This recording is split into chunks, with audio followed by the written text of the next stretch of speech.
আল্লাহর নবী বলেন, ওমর এই আয়াতে রব্বে কারীম আমারে বলছে 70 বারও যদি দোয়া করি আমার মালিক আমার দোয়া কবুল করবে না, দোয়া কবুল করবে না। ওমর রে, আমি জানতে চাই আমি নবীর ভিতরে আল্লাহ এত দয়া মায়া কেন দিল? এত মায়া এত মহব্বত আমার ভিতরে আল্লাহ কেন দিল? আল্লাহ বলছে 70 বার দোয়া করলে কবুল করবে না। আমি নবীর মনটা চায় কোনো নাফরমানের জন্য যদি 100 বার দোয়া করি আমার আল্লাহ যদি এরপরও কবুল করে, আমি নবী এটা চাই। সুবহান। হযরত ওমর বলে, নবী গো, আমার আল্লাহ তো আপনাকে নিষেধ করছে মুনাফিকের জন্য দোয়া করতেন না, এরপরে কেমনে জানাজার মাঠে দাঁড়াইলেন, জানাজা পড়ার জন্য প্রস্তুতি নিলেন? ওগো নবীজি, এই লোকটা কত বড় মুনাফিক, এই লোকটা কত বড় গাদ্দার, জীবনটা বর আপনি নবীর বিরুদ্ধে ষড়যন্ত্র করলো, ইসলামের ক্ষতি করলো, তার জন্য বহু সাহাবায়ে কেরাম শাহাদাত বরণ করছে তার চক্রান্তের কারণে।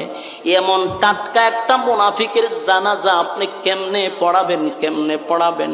আমি ওমর এটা বরদাস্ত করতে পারি না, সহ্য করতে পারি না। এই জন্যই বারবার বলি, ইস্তাগফির লাহুম আও লা তাস্তাগফির লাহুম ইন তাস্তাগফির লাহুম 70 মাররাতান ফালান ইয়াগফিরাল্লাহু লাহুম যালিকা বিআন্নাহুম কাফারু বিল্লাহি ওয়া রাসূলিহি ওয়াল্লাহু লা ইয়াহদিল কওমাল ফাসিকিন। এই সমস্ত লোকের ব্যাপারে আমার আল্লাহ আপনাকে স্পষ্ট ঘোষণা করছে, যারা ফাসিক, যারা আপনি এবং রাসূলের, আল্লাহ এবং রাসূলের হুকুম এবং তরিকা অনুযায়ী চলে না, যারা জীবনভর রসুলের সঙ্গে কুফরি করছে, আল্লাহর সঙ্গে কুফরি করছে, এমন ব্যক্তির জন্য দোয়া করবেন না। 70 বার দোয়া করলে কবুল করব না।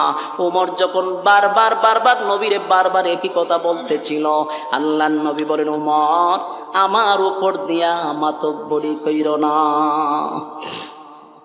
বুঝতেছেন কথা? আল্লাহর নবী বলেন, এ ওমর আমার উপর দিয়ে মাতব্বরি করো না। এই আয়াতটার মধ্যে আল্লাহ কি বলছে? বারবার তুমি পড়তেছ, আয়াতের মধ্যে আল্লাহ বলছে আমি দোয়া করব না, 70 বার দোয়া করলে কবুল করবে না। এই লই আয়াত। আয়াতের কোথাও তো লেখা নাই যে আমি মুনাফিকের জানাজা পড়াবো না। কথা কি বুঝতেছেন? উমর পড়ে, ইস্তাগফির লাহুম আও লা তাস্তাগফির লাহুম ইন তাস্তাগফির লাহুম 70 মাররাতান ফালান ইয়াগফিরাল্লাহু লাহুম। আয়াত রিপিট করতেছে। আল্লাহ এই আয়াতে বলছে একবার নয় 70 বার দোয়া করলে কবুল করব না। কিন্তু নবী বলেন এই আয়াতের কোথাও নামাজের কথা নিষেধ নাই, তাই আমি নামাজ পড়াবো। কথা বুঝতেছে? হযরত ওমর আকাশের দিকে তাকাইয়া বারবার আসমানের দিকে তাকায় আর বলে, মালিক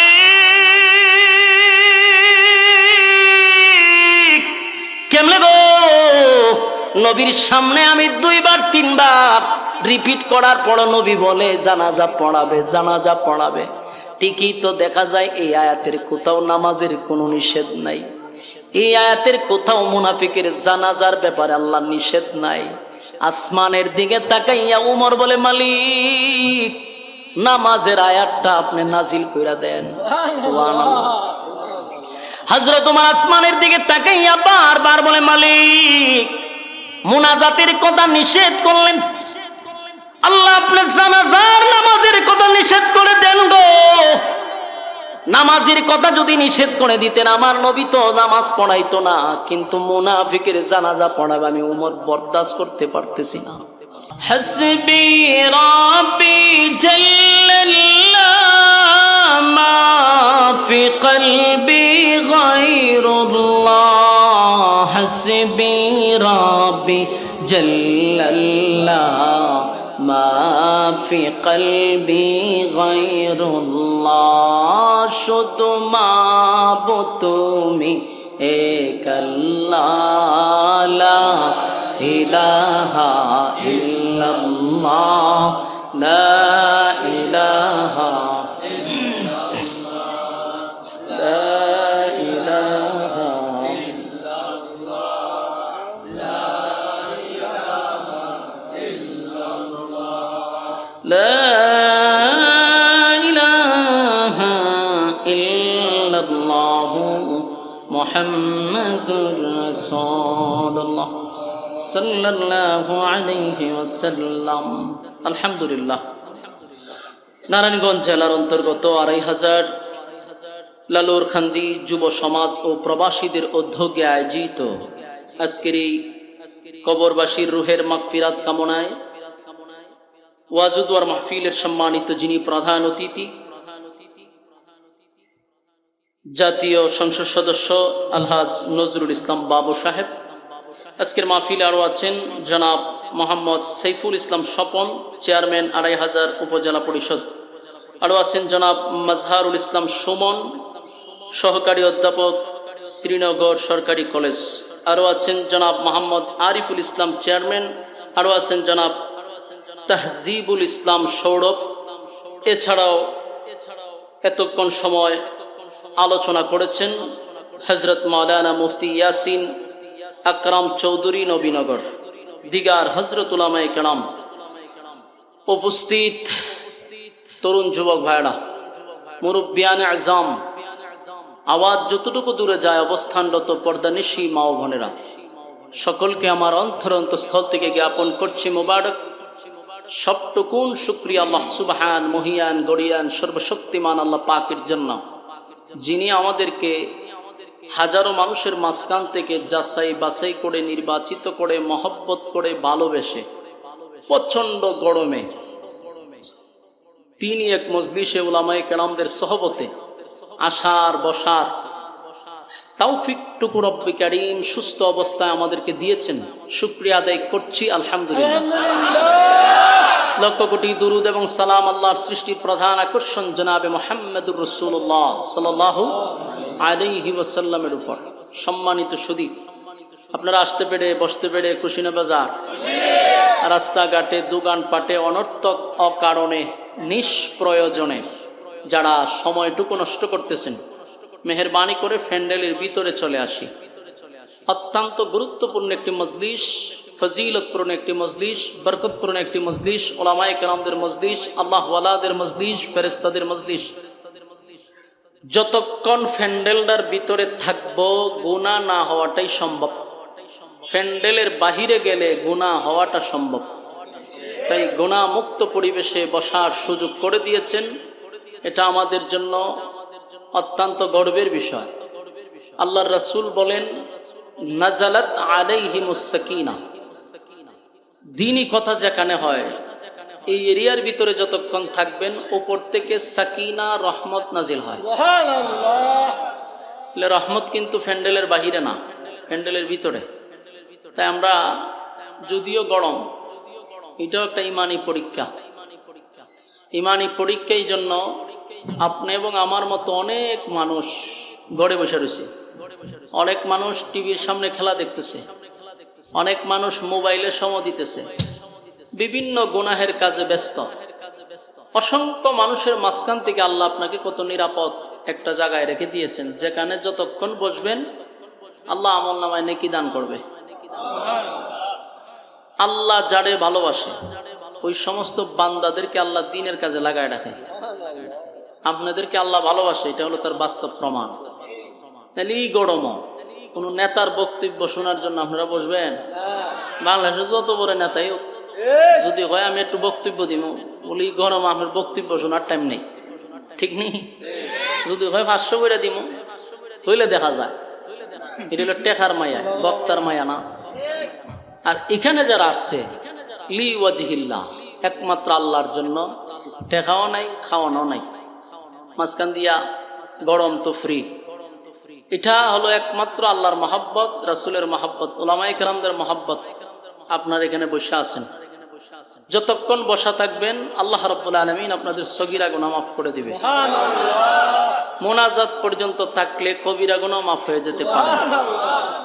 আমরা মোনাজাত পর্যন্ত থাকার নিয়ত আছে তো ইনশাআল্লাহ। আল্লাহ সবাইকে কবুল করুক, আমিন। সম্মানিত সুধী, আন মৌসুম সচরাচর আমরা মাহফিল করে থাকি শীতের সময়, বসে থাকতে ভালো লাগে। কিন্তু এখন এখানে ওয়াজ শোনার রিমান্ডে থাকা তো সমান, এরপরে ইমানি পরীক্ষা দিতে আসছেন। আমি হবিগঞ্জ থেকে আপনাদের এখানে আসছি। আপনাদের এলাকার বাসীর জন্য আমি মেহমান, আপনারা আমার জন্য মেজবান। তো যতক্ষণ কথা বলবো আপনারা ধৈর্যের সাথে কথাগুলি শ্রবণ করবেন। আল্লাহ রাব্বুল আলামিন যেন আমার জবান দিয়ে ইখলাসের সাথে কথাগুলি বাহির করে আপনাদেরকেও যেন ইখলাসের সাথে শ্রবণ করার তৌফিক দেয়। আমি আপনাদের সামনে মহাগ্রন্থ আল কোরআনের সূরা নিসা থেকে একখানা আয়াতে কারিমা তেলাওয়াত করছি, আরেকটি আয়াতে কারিমা তেলাওয়াত করছি, দুই জায়গা থেকে দুইটা আয়াতে কারিমা তেলাওয়াত করছি। আয়াতগুলিকে সামনে রেখে কথা বলবো ইনশাআল্লাহ। কোরআনের আয়াত নাজিল হয়েছে কোনো সময় কোনো ঘটনারে কেন্দ্র কইরা, কোনো সময় কোনো সমস্যার সমাধানে আল্লাহ নাজিল করছে। হয় ঘটনারে কেন্দ্র কইরা, আর না হয় কোনো সমস্যার সমাধান দেওয়ার জন্য আল্লাহ কোরআনের আয়াত নাজিল করছেন। আমি যে প্রথম আয়াতে কারিমা তেলাওয়াত করছি সূরা নিসা থেকে, এই আয়াতটা নাজিল হয়েছে একটা ঘটনারে কেন্দ্র কইরা। পরের যে আয়াতে কারিমা তেলাওয়াত করছি এই আয়াতটা নাজিল হয়েছে একটা সমস্যার সমাধান দেওয়ার জন্য। তাহলে প্রথম আয়াত হলো ঘটনারে কেন্দ্র কইরা, দ্বিতীয়টা হলো সমস্যা সমাধান দেওয়ার জন্য আল্লাহ আয়াত নাজিল করছে। আমরা যদি কথাগুলি মনোযোগ সহকারে শুনি, আশা করি কিছু একটা বুঝে আসবে। গিচ্ছা কাহিনী বইলা সময় নষ্ট করা, আর আপনারাও এত রাত পর্যন্ত প্রচন্ড গরমের মধ্যে বসছেন কি গিচ্ছা শুনবার লেগে? কাল্পনিক গল্প, কাল্পনিক গল্প আর গিচ্ছা শোনার জন্য মানুষ আরামের ঘুম হারাম করে নাই, নরমাল বিছানাতে বসছেন। যতটুকু সময় এখানে বসবো, কোরআন থেকে কথা বলবো, আপনারা শ্রবণ করবেন ইনশাআল্লাহ। সূরা নিসার 65 নম্বর আয়াত আল্লাহ যখন নাজিল করে, এটা একটা ঘটনাকে কেন্দ্র করে। ঘটনাটা হলো এক ইহুদি এবং এক নামদারি মুসলমান। বলুন, ডাইরেক্টলি মুসলমান না নামদারি মুসলমান? নামদারি বুঝেন তো, নামে মুসলমান, খামে ইহুদি খ্রিস্টানের কাছে ফেল। নামদারি মুসলমানের নামে বোঝা যায় হ্যাঁ মুসলমান, কিন্তু কাজে কর্মে কোনো মুসলমানিত্ব তার মধ্যে নাই। তো এক ইহুদি আর এক নামদারি মুসলমান, দুইজনের মধ্যে একটা ঝগড়া হয়েছে। ঝগড়া হলো একটা জিনিস নিয়ে, মনে করেন মোবাইলটা নিয়ে, একটা উদাহরণ। ইহুদি বলতেছে মোবাইলটা আমার, নামদারি মুসলমান বলতেছে এটা আমার। এই দুইজনের মধ্যে লাগছে দ্বন্দ্ব। ইহুদি দাবি করে জিনিসটা তার, নামদারি মুসলমান দাবি করে এটা তার। দুইজনের ঝগড়ার এক পর্যায়ে ইহুদি ব্যক্তিটা বলল, শোনো, আমাদের ঝগড়া এটা শেষ হইবার মতো না, তোমারও দাবি আমারও দাবি, এটা তো সমাধানের দরকার। সমাধান দিবে কে? বলে তোমাদের রাসূলের কাছে যাই, সেখানে যে সমাধান দেয় আমরা এটা মাইনা নিব। নামদারি মুসলমান চিন্তা করলো হয়তো বাইলে আইছে, এখন যদি রাসূলুল্লাহ সাল্লাল্লাহু আলাইহি সাল্লামের কাছে যাই তাহলে এটা একটা মীমাংসা হবে। নামদারি মুসলমানের ধারণা হলো আমি মুসলমান আর হে হইল ইহুদি, রায়টা তো আমার উপরে আইব, রায়টা এর উপরে আইব। এটা আমি রাজি, চলো। এই দুইজন মিল্লা গেছে রাসূলের কাছে। রাসূলের কাছে গিয়া বললো যে হুজুর এটা তো আমার, কিন্তু ইহুদি দাবি করে এটা তার। রাসূল সাল্লাল্লাহু আলাইহি সাল্লামের বিচার আর এখনকার বিচার কি সমান? পার্থক্য আছে না নাই? রাসূল সাল্লাল্লাহু আলাইহি সাল্লাম এই বিচারের একটা তদন্ত শুরু করলেন। তদন্ত কমিটি পাঠাইলেন যে জিনিসটা আসলেই কার, এটা তদন্ত করা দরকার। আমাদের দেশে যে বিচার হয় এই বিচারের সাথে ওই বিচারের কোনো মিল নাই। কারণ এখনকার বিচার হলো কোনো তদন্ত মদন্ত কিচ্ছু নাই। দর্শন করে একজনে, মামলা খায় আর একজনে। বাস্তব না বাস্তব? যখন সোশ্যাল মিডিয়াতে এটা নিয়ে যখন খুব তুলপার হয় যে অমুকরে দর্শন করছে একেবারে দিন দুপুরে, গণমাধ্যম যখন খুব গরম, তখন দর্শনকারী যখন পাওয়া যায়, দেখে এটা দলীয় কোনো লোক, তখন একটা প্রতিবন্ধীরে ধরে নেওয়া হয়, হ্যাঁ দর্শন করছে। সোনার বাংলাদেশের বিচার। ইতিমধ্যে আমরা বিভিন্ন সোশ্যাল মিডিয়ায় পত্রিকায় দেখছি, এই জন্য অথেন্টিক কথাবার্তা বলছি, কোনো আননেসেসারি না, ফাউল কথা না, এটা একটা পত্রিকার রিপোর্ট বলতেছে। রাসূল সাল্লাল্লাহু আলাইহি সাল্লামের পার্লামেন্টে তো আর এরকম বিচার হওয়ার কথা না। রাসূল এটার খুব সুষ্ঠু বিচারের জন্য তদন্ত করলেন। তদন্ত করে দেখে এই মালটা আসলে ইয়াহুদির, মালটা কার? এখানে কোন দল তালাশ করছে রাসূল যেহেতু মুসলিম রায়টা মুসলিমের উপরে দিয়া দেই না। আমাদের দেশে এটা হয়, বিভিন্ন দেশে এটা হয়, দলের লোকের উপরে রায় আসে। বাস্তব না বাস্তব? রাসূল বললেন যে না, মালটা তো আসলে ইয়াহুদির, এই মাল তো তোমার না, কিন্তু ভুয়া দাবি করতেছো, জোর খাটাইতেছো, ক্ষমতা দেখাইতেছো, ইয়াহুদি মাল হয়ে গেছে। রাসূলের রায় হলো এই মাল কার? ইয়াহুদির। ইয়াহুদি খুব খুশি। তো দুজন যখন যায়, ওই নামদারি মুসলমান রাস্তাত গিয়া কয়, এই খারো, এই বিচার আমি মানি না। আপনার এলাকার নাউজুবিল্লাহ আছেনি? এটি মাঝে মধ্যে কইেন। এখন চিন্তা করেন, রাসূল যেখানে রায় দিছে যে এই মাল ইহুদির, নামদারি মুসলমান রাস্তাতে কয় এই বিচার আমি মানি না। ইহুদি লোকটা বলল, বেড়া তোদের পার্লামেন্টে গেলাম, তোদের নবীর কাছে বিচার চাইলাম, তুই তো তাদেরই ধর্মের, আমি তো ভিন্ন ধর্মের, কিন্তু রায় আসছে আমার উপরে, কারণ মালটা আসলে আমার। এখন তুই কছিটা মানুষ না, এখন কি করন? আমি উচ্চ আদালতে যাব। রাসূলের উপরে কোনো আদালত আছে না? হয় আমার এই বিচার পছন্দ হয়েছে না, আমি বিচারটা পুনরায় আরেক জায়গায় নিয়ে যাবো। বলে কার কাছে যাবি? কয় আমি উমরের কাছে যাবো। মাশাআল্লাহ, কার কাছে যাইব? রাসূলের বিচার পছন্দ হয়েছে না, উনি বিচার পুনরায় উমরের কাছে যাইব। ইহুদি ব্যক্তির বিশ্বাস হলো, আমি যদিও ইসলাম গ্রহণ করছি না, আমিও যদিও তাদের নবী মুহাম্মদ সাল্লাল্লাহু আলাইহি সাল্লামকে মানি না, কিন্তু আমি এটা বিশ্বাস করি মুসলমানদের বিচার সঠিক। বলুন, মুসলমানদের বিচার। কিন্তু বর্তমানে মুসলমানদের বিচার দেখলে আমাদের কাছে আফসোস লাগে। বাস্তব না বাস্তব? সব কথা চাইলেই বলা যায় না, কিছু কথা বুঝে নিতে হবে। কথা ঠিক? তো রাসূল সাল্লাল্লাহু আলাইহি সাল্লামের বিচার তার পছন্দ হয়েছে না, যাইব উমরের কাছে। ইহুদি ব্যক্তির ধারণা হলো মাল যেহেতু এটা আমার, উমরও বিচার করলে রায় আমার উপরে আইব, আমার এটা ইয়াকিন আছে, তো চলো তুমি যেখানে গো আমি এখানে যাবো। এই লোক লয়ে গেছে উমরের কাছে। উমর রাদিয়াল্লাহু তাআলা আনহু দরবারে যাওয়ার পরে বললো যে হুজুর, আমরা এসে একটা বিচার আপনার কাছে দিতাম, যে আমরার মধ্যে একটা দ্বন্দ্ব, এটা মীমাংসা আপনি করে দিবেন। ইহুদি ব্যক্তিটা বলল, হুজুর এর আগে আমার একটা কথা আছে। বলে কি কথা? বলে আপনার কাছে যে আমরা বিচার দিতাম আইছি, এই বিচার কিন্তু অন্য জায়গায় সমাধান হয়েছে, এটার রায় হয়েছে। বলে কোন জায়গায়? বলে আপনার নবী মুহাম্মদুর রাসূলুল্লাহ সাল্লাল্লাহু আলাইহি সাল্লাম উনি আমার বিচারের রায় দিয়েছেন, মালটা আমার, কিন্তু এই ব্যক্তির কথা হইলো মুহাম্মদুর রাসূলুল্লাহ সাল্লাল্লাহু আলাইহি সাল্লামের বিচার তার কাছে পছন্দ হয়েছে, পুনরায় বিচার আপনার কাছে নিয়ে আসছে। জিগায় ফিরে মুসলমানরা জিগায়, ঘটনা কি সত্য? ইহুদি যে কথাগুলি বলছে এটা কি আসলে সত্য? বলে জি। বলে তোর পছন্দ হয়েছে না? বলে না, এই জন্য আমি পুনরায় আপনার কাছে আইছি। ওমর রাদিয়াল্লাহু তাআলা বলেন, ঠিক আছে, তো তোরা দুইজন দাঁড়া, আমি আই। উনি ঘরের ভিতরে গেছে, গিয়ে একটা তলোয়ার লইছে, তলোয়ারটা লইয়া সামনে আইছে। আইয়া উনি কইল, রাসূল সাল্লাল্লাহু আলাইহি সাল্লামের বিচার যার কাছে পছন্দ হয় না, পুনরায় বিচার আমার কাছে নিয়ে আসছে সমাধান দেওয়ার জন্য। আমি উমরের সমাধান হলো তরবারি। উমরের সমাধান কি?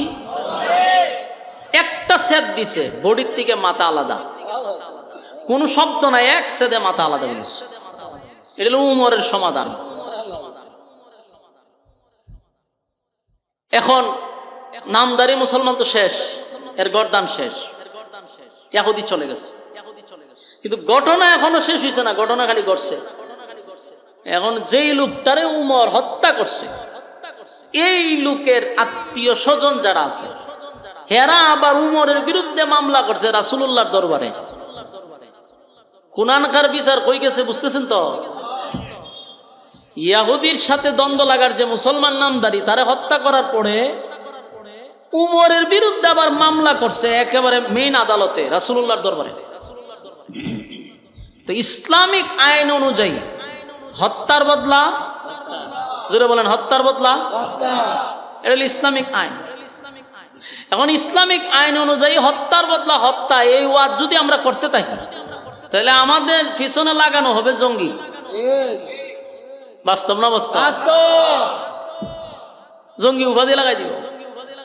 এখন আপনি যদি ঠান্ডা মাথায় চিন্তা করেন এবং এই বিষয়টা নিয়ে অ্যানালাইজ করেন, দেখেন তো যদি হত্যার বদলা হত্যাই বাংলাদেশি আইন চালু থাকতো, বাংলাদেশে কোন খারাপই আর হইতো? এখানে একজন যদি কেউরে খুন করে, আদালতে যদি তারে আবার খুন করা হয়, হত্যা করা হয়, নেক্সট টাইম এলাকাতে আর কেউ খুন করা সাহস হইব? যে আমি যদি কেউ হত্যা করি তা আমার ফল তৈল আমার মৃত্যুদণ্ড। কেউ কি মরতে চায়? তো বাংলাদেশে এত খুন খারাপই কেন? কারণ 7 খুন করার পরও এর ফাঁসি হয় না। বাস্তব না বাস্তব? এখন খুন খারাপিটা যখন সকালবেলার ফান্তাবাদ কুবা শামসুর মতো কুবায়। বাস্তব না বাস্তব? আগে যদি করছে চুরি, জেলখানাতে বাইরে আয়া করে ডাকাতি। কেন? তার সঠিক বিচার হচ্ছে না, অপরাধীরা শাস্তি পাইতেছে না, সঠিক বিচার হয় না। আর এখনকার যে বিচার, এগুলো হলো টাকার বিচার। টাকা আছে বিচার আছে, টাকা নাই। এটা শুধু হাইকোর্টে না, গ্রামগঞ্জের যে সালিশ হয়, মাতব্বররাই যে বিচার করে, এই মাতব্বরের পকেটও টাকা দেওয়ান লাগে। বাস্তব কইছি না বাস্তব? কারণ আমি অভিজ্ঞতা আছে, কারণ আমি তো গ্রামের ছেলে, আমি তো ইটা দেখে দেখে বড় হইছি। ছোটখাটো একটা বিচার, ইটারে একদিনে বিচার শেষ করা যায়, এটারে ঘুরাইতে ঘুরাইতে নেয় 6 মাস। বিচারেরও কিছু সিস্টেম আছে। সর্দার মর্দারের সাথে আমার কিছু চলাফেরা হয় এখন, আগে হইতো না, এখন ডরায়। কিছু খেলছে আমার সাথে, খেললে এরা খুব ভয় পায়। এদের সাথে একদিন আমি বসে রয়েছি, বইয়া দিই এরা কোনো না কোনো বিচারা যাইব, এরা 4-5 জন একখানা বসে। এইগুলো আপনারা শিখাই দিই, ধরতে পারবেন। 4-5 জন একখানা বইয়া এরা আবার একটা যুক্তি করে, 3 জন আলাদা হয়, তোরা 3 জন আমরা 3 জন। বিচার শুনতে শুনতে 3 জন লেগে জায়গা ঝগড়া, এই 3 জনের সাথে বেটা তোর বিচার মানে এটা হয়েছে না। এরা কিন্তু একই, কিন্তু এখানে আবার পৃথক হয়ে যায়। পৃথক হয়ে সেটা হয় না, বিচার হইতো না, পরে সামনে সপ্তাহ হইব বিচার। এইখানে একটা দরবার লাগায় বিচার শেষ করে এই 6 জন আবার আরেক জায়গায় বইয়া চা খায়। কেমন হয়েছে? একটা জায়গায় বিচার হয়েছে নি, আবার ডাকবো আমরা।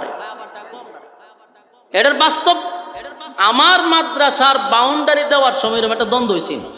গ্রামের সালিশরেন ইসলাম আমি বিচার করাইতাম, নিচি পড়ে এরা বইয়া যখন এই কাহিনী করছে, আমি কিতা করছি, আমি তো দেশ চুষে খাই, আমি আর পুরাটা ভিডিও করছি, আগে ফিসে সব ভিডিও করাইছি। লোক আছি না আমার, এরা বুঝতে পারছে না কোন আমি ভিডিও করাইছি, হইনি আমার কাছে রাখছি। তা আমি শুধু চেয়ারও বইয়া চা খাইতেছি, এরা কথা শুনতেছি, দিহি এরা ঝগড়া লাগে বিচার শেষ। পরে আমি কই শেষ নিয়ে আপনারা কোন হুজুর এটা হইতো না, আমরা আগামীতে আরো 2-1 জন লইয়া বমু, গ্রামের আরো 2-1 জন আনুন, এটা দেখুন নাই। আমি কই নেক্সট টাইমে যদি মাদ্রাসার এরিয়ার ভিতরে আপনারা দেখি, ভাবের সঙ্গী ভেঙে গেলাম বাইরে। কইটি কিতা কইলে?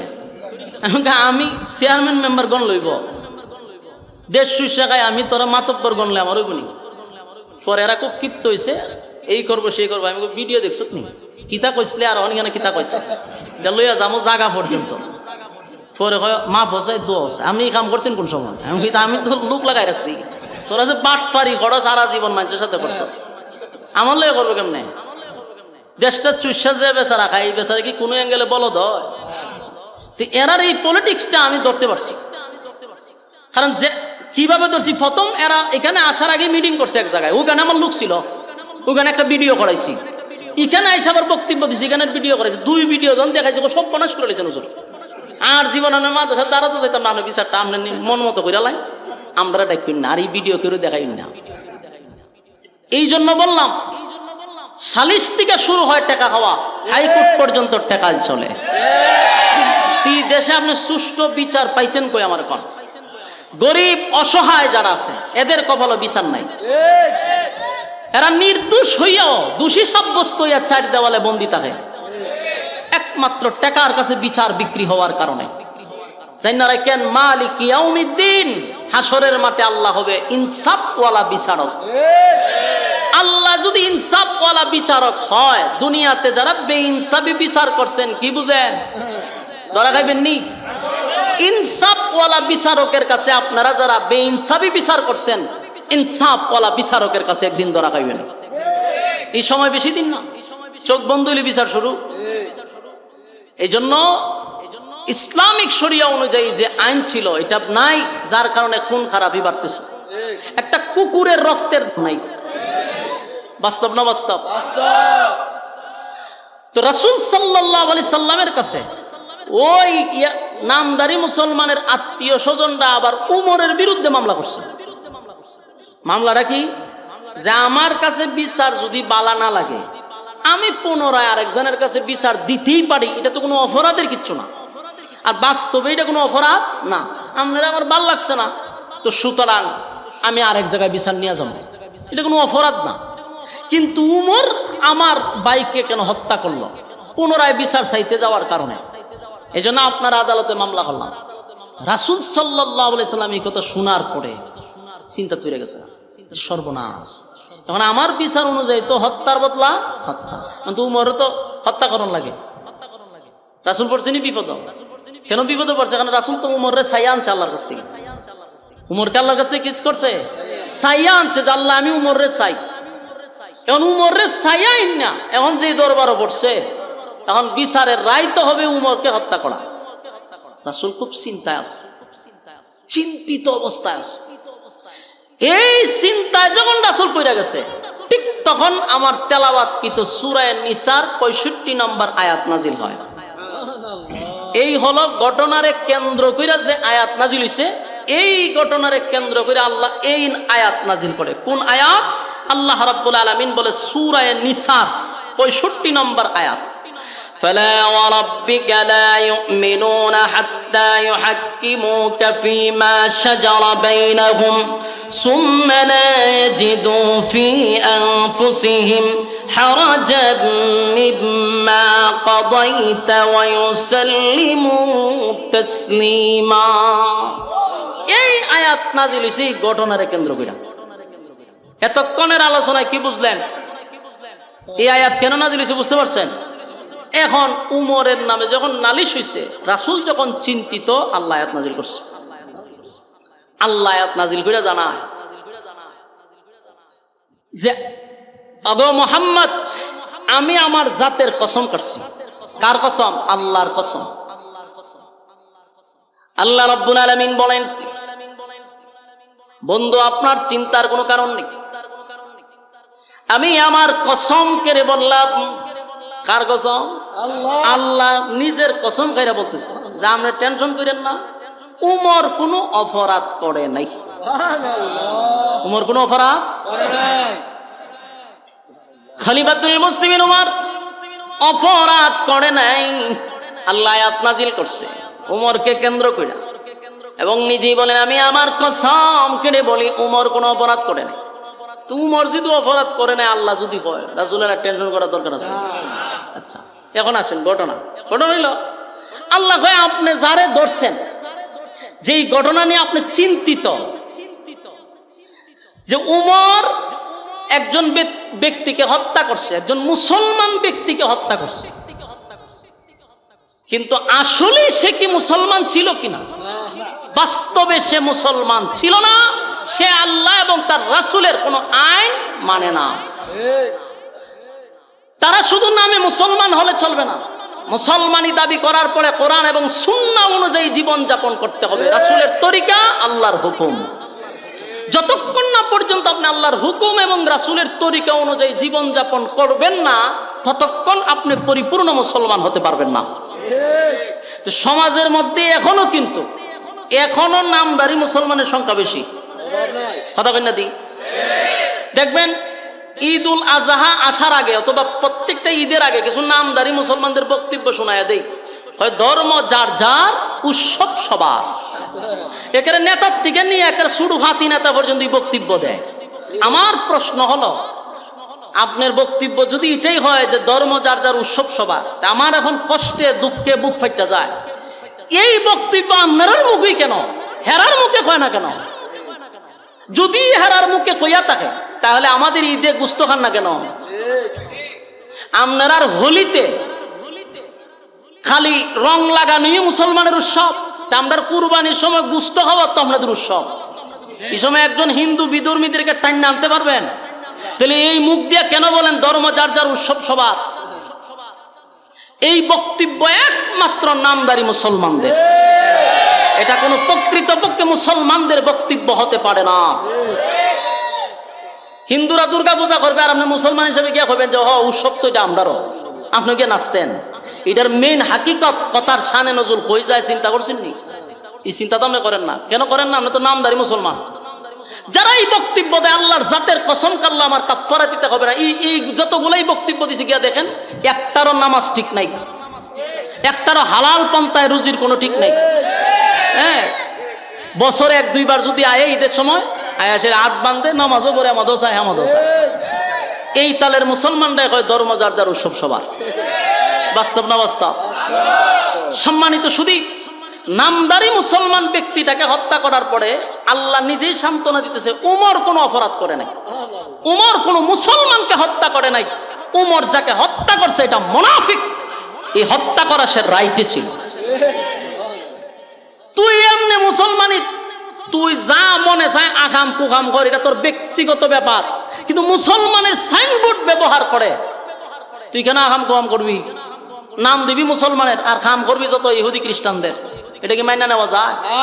ইসলামিক পার্লামেন্ট এটা মাইনা নেওয়া যায়। উমরের সিদ্ধান্ত হলো তুই মুনাফিক, প্রকাশ্যে আস, তুই কেন মুসলমানের নাম লাগাইছস? রাসূল যেখানে বিচার করছে তোর পছন্দ হয়েছে না, তুই গুনাহগার মুসলমান। কথা কই না দি? এখনো দেখবেন রাসূলের সুন্নাহ ভালো লাগে না, রাসূলের সুন্নাহ ভালো লাগে না, কিন্তু নাম হইলো আশেকে রাসূল। এরারে ওই যে আব্বাস হিসাবে হয় না, মাথার মধ্যে আপনার সুবারি তুই খরমদা বাড়ি মারন, এরারে এই খামই কর। তুই দাবি করস তুই সুন্নি, তোর মুখের মধ্যে রাসূলের সুন্নত নাই কেটে কোনডে? তোর মধ্যে রাসূলের সুন্নত নাই, তোর ফাত থেকে মাথা পর্যন্ত তাকাইলে বোঝা যায় না তুই কোন ধর্মের। নাম দেশ তুই সুন্নি। এই জন্য রাসূলের সুন্নাহ যারা মানে না, আল্লাহর হুকুম যারা মানে না, এরা নামদারি মুসলমান। উমর হত্যা করছে কোন মুসলমানকে নয়, একটা মুনাফিককে। তাই উমরের বিচার এটা সঠিক, আল্লাহ পছন্দ করছে। এই জন্য আল্লাহ আয়াত নাজিল করে, কারণ টেনশন করার কোনো কারণ নাই। উমরকে ফাঁসি দিওয়ান লাগবে না, উমর সঠিক বিচার করছে। এই জন্য মুনাফিক বড় ভয়ঙ্কর। এখন আসুন মুনাফিকের কিছু পরিচয় দিই, আপনারা কষ্ট হইতেছে। আলোচনা যদি ফাউন্ডেশন না বুঝেন তাহলে উপরে উঠবেন কেমনে? ফাউন্ডেশন শক্ত না হইলে কিন্তু বিপদ আছে। আলোচনার মেইন বুঝতে হবে, এরপরে সামনে আগাবো ইনশাআল্লাহ। সালাগুনা কোন ইহুদি শুধু ইহুদি মুনাফিক না, কোন খ্রিস্টান মুনাফিক না। কথা বুঝতেছে? কোন ইহুদি মুনাফিক না, কোন খ্রিস্টান মুনাফিক না। কথা খুব মনোযোগ দিয়ে শুনবেন। কোন সনাতন ধর্ম হিন্দু যারা, এরাও মুনাফিক না। মুনাফিক কারা? যারা নামদারি মুসলমান, এদের মধ্যে হলো মুনাফিক। যারা লেবেল লাগায় আমি মুসলমান কিন্তু ইসলামের সবচেয়ে ক্ষতি তারা করে, এরাই হলো মুনাফিক। কোন ইহুদি মুনাফিক হতে পারে না যতক্ষণ না সেই নামদারি মুসলমান না হয়, যে আমি ঈমান আনছি এই কথা বলবে কিন্তু ঈমানের কোনো কাজ করবে না, এই হলো মুনাফিক। সম্মানিত শুধু এখন আসুন, ইসলামের সবচেয়ে বেশি ক্ষতি কিন্তু করছে মুনাফিকরা। আল্লাহ রাসূল কিন্তু কথা বলে গেছে, ইহুদি খ্রিস্টানরা এত ক্ষতি করে নাই যেই ক্ষতি মুনাফিকরা করছে। কেন? কারণ মুনাফিকের চিনা বড় কঠিন। মুনাফিক চিনা কঠিন, আপনি চিনবেন না, কারণ এত আপনার মতো এত নিজ আমি কালেমা পড়ছি, এর মুখে দাড়িও আছে, যুব্ব আছে, সব ঠিকঠাক আছে, কিন্তু ভিতরে ভিতরে হুদ্দা শয়তানি। মুনাফিক কি করা যায় না? চিনা যায়। এই জন্য ক্ষতিটা করতে পারে সহজে। আজকে ইসলামের 12টা বাজাইতেছে কেনা? লেবাস দাড়ি, বলুন কোন দাড়ি? এরা চিনা যায় না। এরা দেখতে বোঝা যায় বহুত বড় আল্লামা, কিন্তু ইসলামের 12টা বাজাইতেছে। কথা কন না কেন? এই পবিত্র মঞ্চটাকে তারা যাত্রা ফালা বানায় নিছে, কিন্তু দেখতে তো বোঝা যায় বহুত বড় আল্লামা। ইসলামের 12টা কিন্তু সাধারণ পাবলিকে বানায় না, কোন রাজনীতিবিদরাও ডাইরেক্ট ইসলামের ক্ষতি করতে পারে না, কিন্তু একদারি লেবাসদারিরা ইসলামের ক্ষতিটা করে। রাসূলের যুগে এরকম ক্ষতি করছে। এবার আসুন রাসূল সাল্লাল্লাহু আলাইহি সাল্লামের কাছে একবার একটা লিস্টই আসছে। কিসের লিস্টই? মুনাফিকের লিস্ট। বলুন কিসের লিস্ট? মুনাফিকের লিস্টই আসছে। তা রাসূল লিস্টের দিকে তাকায়া দেখে প্রথম নাম্বার যে নামটা, এই লোকটা রাসূলের ঠিক পিছনে নামাজ পড়ে। আমার কথা কি বুঝতেছে? যিনি মুনাফিকের 1 নাম্বার সর্দার, এই লোকটা নামাজ পড়ে কার পিছনে? ঠিক একেবারে রাসূলের পিছনে। রাসূলের যেমন দাড়ি মাশাআল্লাহ তার ওই রকম দাড়ি, রাসূলের মাথায় পাগড়ি, বেচারার মাথায়ও পাগড়ি, রাসূলের পকেটে মিসওয়াক, বেচারার পকেটেও মিসওয়াক। মানে এই লোক হইল মুনাফিকের প্রথম নাম্বারে নাম। আল্লাহর রাসূল শোনার পরে কোনো কারো কাছে বলেও নাই, শব্দ করে নাই।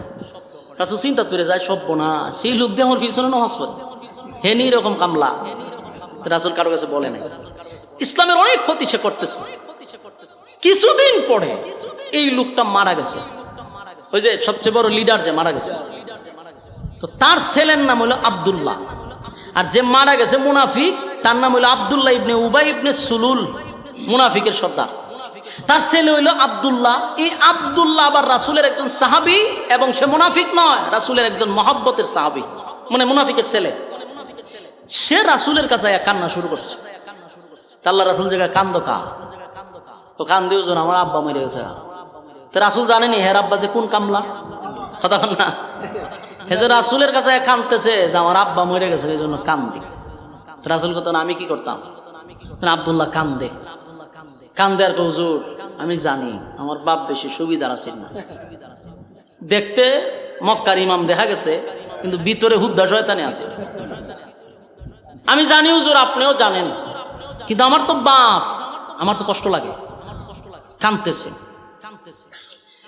আল্লাহর নবী বলেন, আব্দুল্লাহ তোমার কান্না দেখে আমার আফসোস হয়, আমি এখন কি করতে পারি বলো?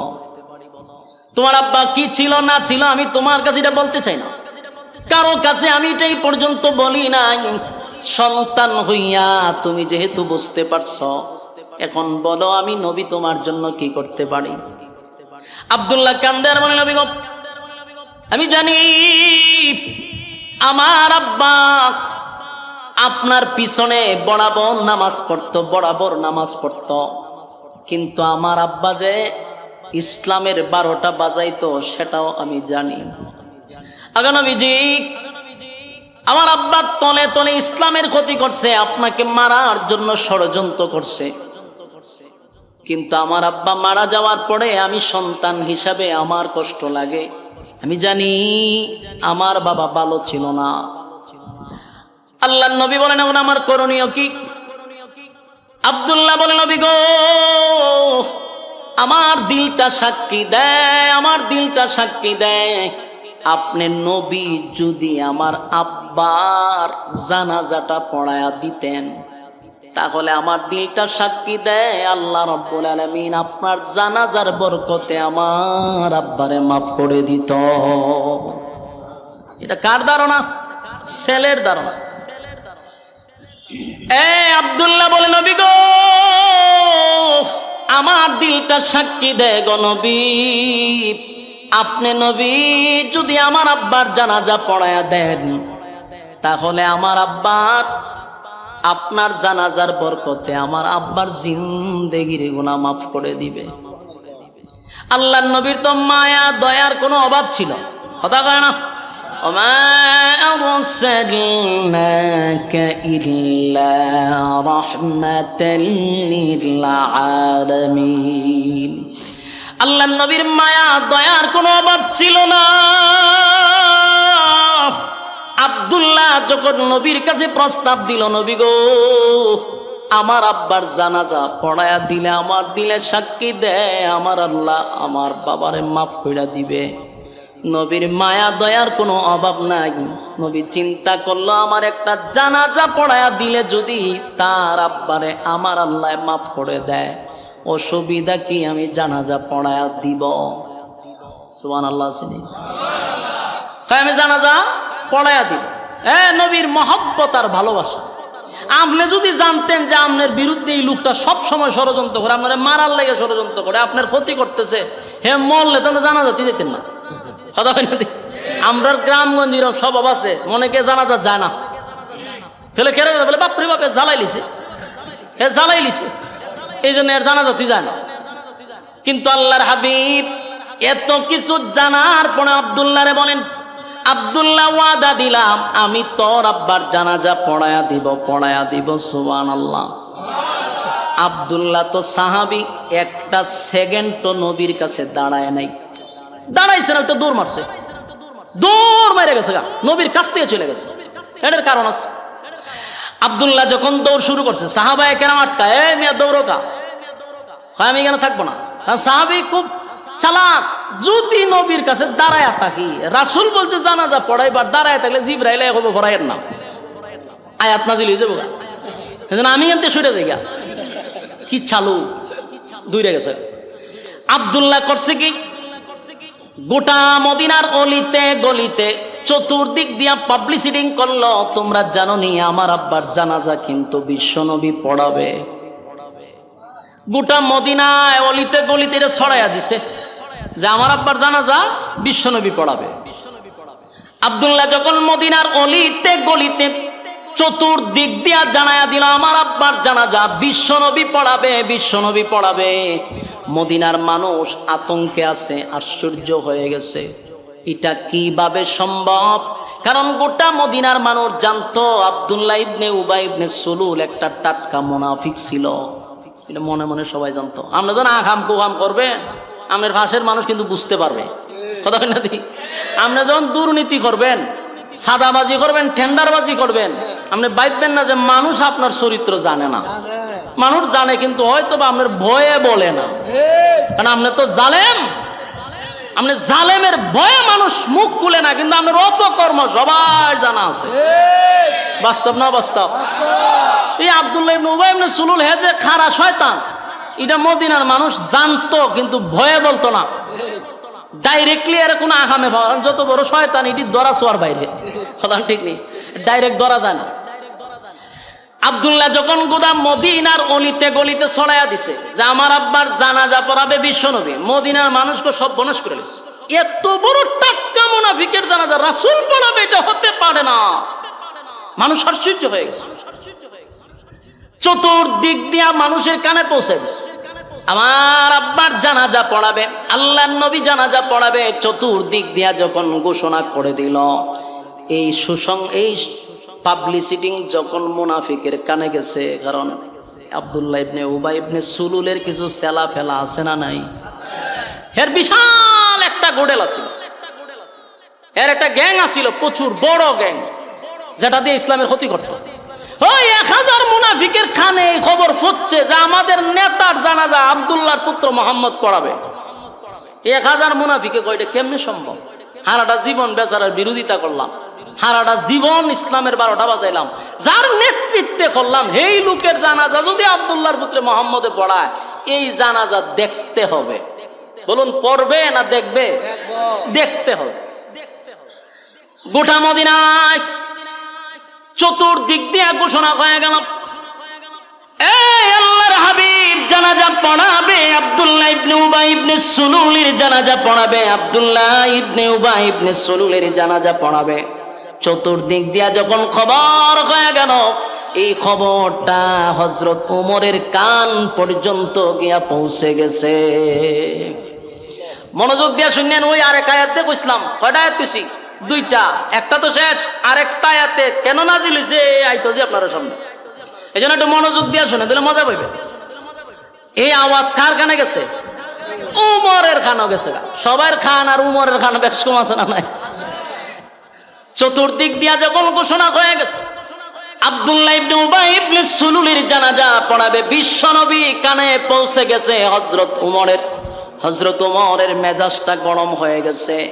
এটা কোনোভাবেই সম্ভব হবে না। আল্লাহর নবীর সাহাবী হযরত ওমর রাগান্বিত হয়ে গেলেন, শরীরের রক্ত লাল হয়ে গেছে, মেজাজ গরম। এত বড় মুনাফিকের জানাজা কেমনে গো আমার নবী পড়াবে? যেই লোকটা আমার নবীর বিরোধিতা করলো, যেই লোকটা ইসলামের ক্ষতি করলো, যেই লোকটা জীবনটা ভর ইসলামের 12টা বাজাইলো, এমন লোকের জানাজা নবী কেমনে পড়াবে? চতুর্দিক দিয়া মানুষের আনা গনা শুরু হয়ে গেছে, কারণ জানাজা পড়াবে বিশ্ব নবী। নবী জানাজা পড়াবে, এই জন্য মানুষের আনাগোনা কম না বেশি? মানুষের আনাগোনা বেশি। আল্লাহর নবী জানাজা পড়াবে, এই জন্য চতুর্দিক দিয়া মানুষের আনাগোনা শুরু হয়ে গেল। সাথে হযরত ওমরের কান পর্যন্ত আওয়াজ পৌঁছে গেল। অন্যদিকে 1000 মুনাফিকরাও জানাজার মাঠের চতুর্দিক দিয়া তারা ঘুরতেছে, জানাজা দেখার জন্য, পড়ার জন্য না। সাহাবায়ে কেরামরা জানাজার মাঠে উপস্থিত হইয়া আল্লাহর নবীর সামনে দাঁড়াইয়া কথা বলার সাহস নাই গো। কেমনে রে? এই মুহূর্তে নবীরে বলি যে নবী গো, এই লোকটা মুনাফিক ছিল, আপনি নবী হইয়া এত বড় মুনাফিকের জানাজা আপনি পড়ায়েন না, এই কথাটা কে বলবে? এমন সাহস কোন সাহাবীর কলিজায় নাই। নবীর সামনে দাঁড়ায়া নবীরে বলবে। সাহাবীরা আতঙ্কে ছিল, কোথায় রে হযরত ওমর কোথায়? আজকের এই দিনে নবীরে একমাত্র ওমরই বলতে পারবে, ওমরে আটকাইতে পারবে। চতুর্দিকে তাকায়া দেখে হযরত ওমর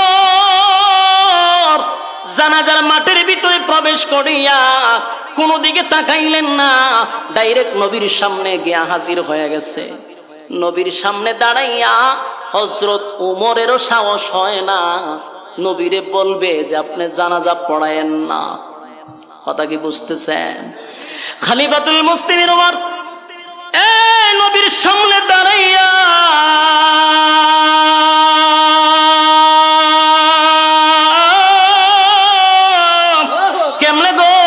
সামনে দাঁড়াইয়া বলবে নবী আপনি জানাজা পড়ায়েন না, এই সাহসটা হযরত ওমরের ভিতরে নাই।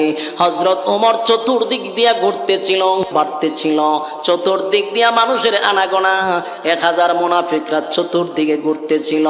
হযরত ওমর চতুর্দিক দিকে দাঁড়াইয়া নবীর একবার কাছে যায়, আবার পিছনে যায়। কেমনে রে? আমি নবীরে বলি আপনি জানাজা পড়ায়েন না। নবীর সামনে দাঁড়াইয়া হযরত ওমর মোমের মতো নরম হয়ে গেল। হঠাৎ করে উমরের কানের মধ্যে আওয়াজ আসতে লাগলো। মনে মনে ভাবতেছিল যে আমি ডাইরেক্ট না বলতে পারি, ইনডাইরেক্ট তো বলা যায়। সুবহানাল্লাহ। ওই আমি যে 2 নাম্বার আয়াত পড়ছি, ওই আয়াত হযরত ওমর তেলাওয়াত শুরু করছে। সুবহানাল্লাহ। নবীর কানে কানে গিয়া বলেন, নবীর কানে কানে বারবার হযরত ওমর বলতে লাগলো, বারবার নবীর কানে কানে গিয়া বলতে লাগলো, ইস্তাগফির লাহুম আও লা তাস্তাগফির লাহুম, ইয়া তাস্তাগফির লাহুম 70 মাররাতান ফালান ইয়াগফিরাল্লাহু লাহুম যালিকা বিআন্নাহুম কাফারু বিল্লাহি ওয়া রাসূলিহি ওয়াল্লাহু লা ইয়াহদিল কওমাল ফাসিকিন। হযরত ওমর আল্লাহর হাবিব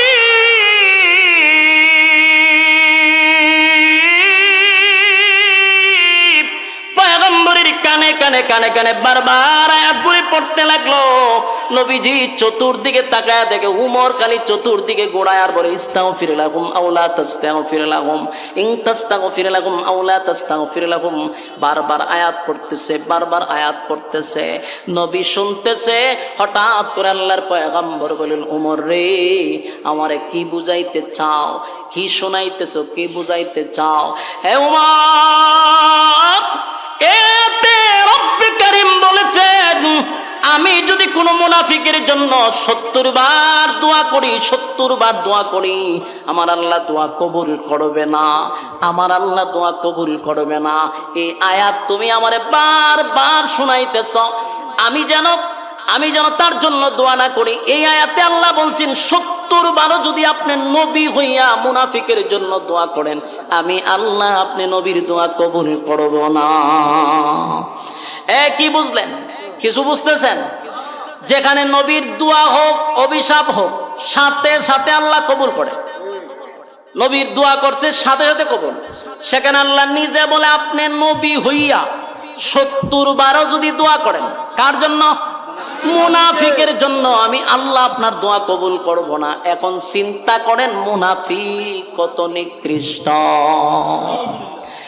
আল্লাহর নবী বলেন, উমর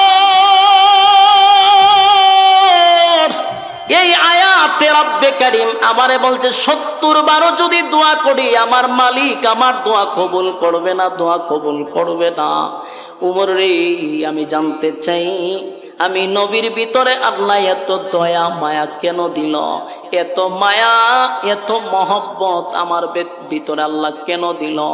আল্লাহ বলছে 70 বার দোয়া করলে কবুল করবে না।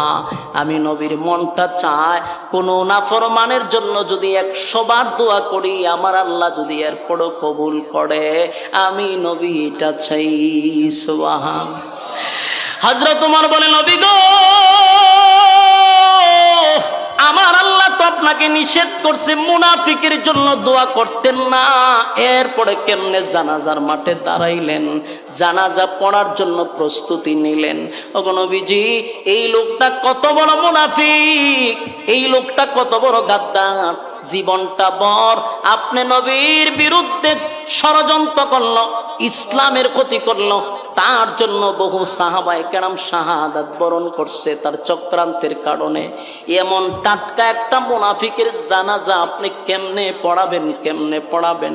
আমি ওমর এটা বরদাস্ত করতে পারি না, সহ্য করতে পারি না।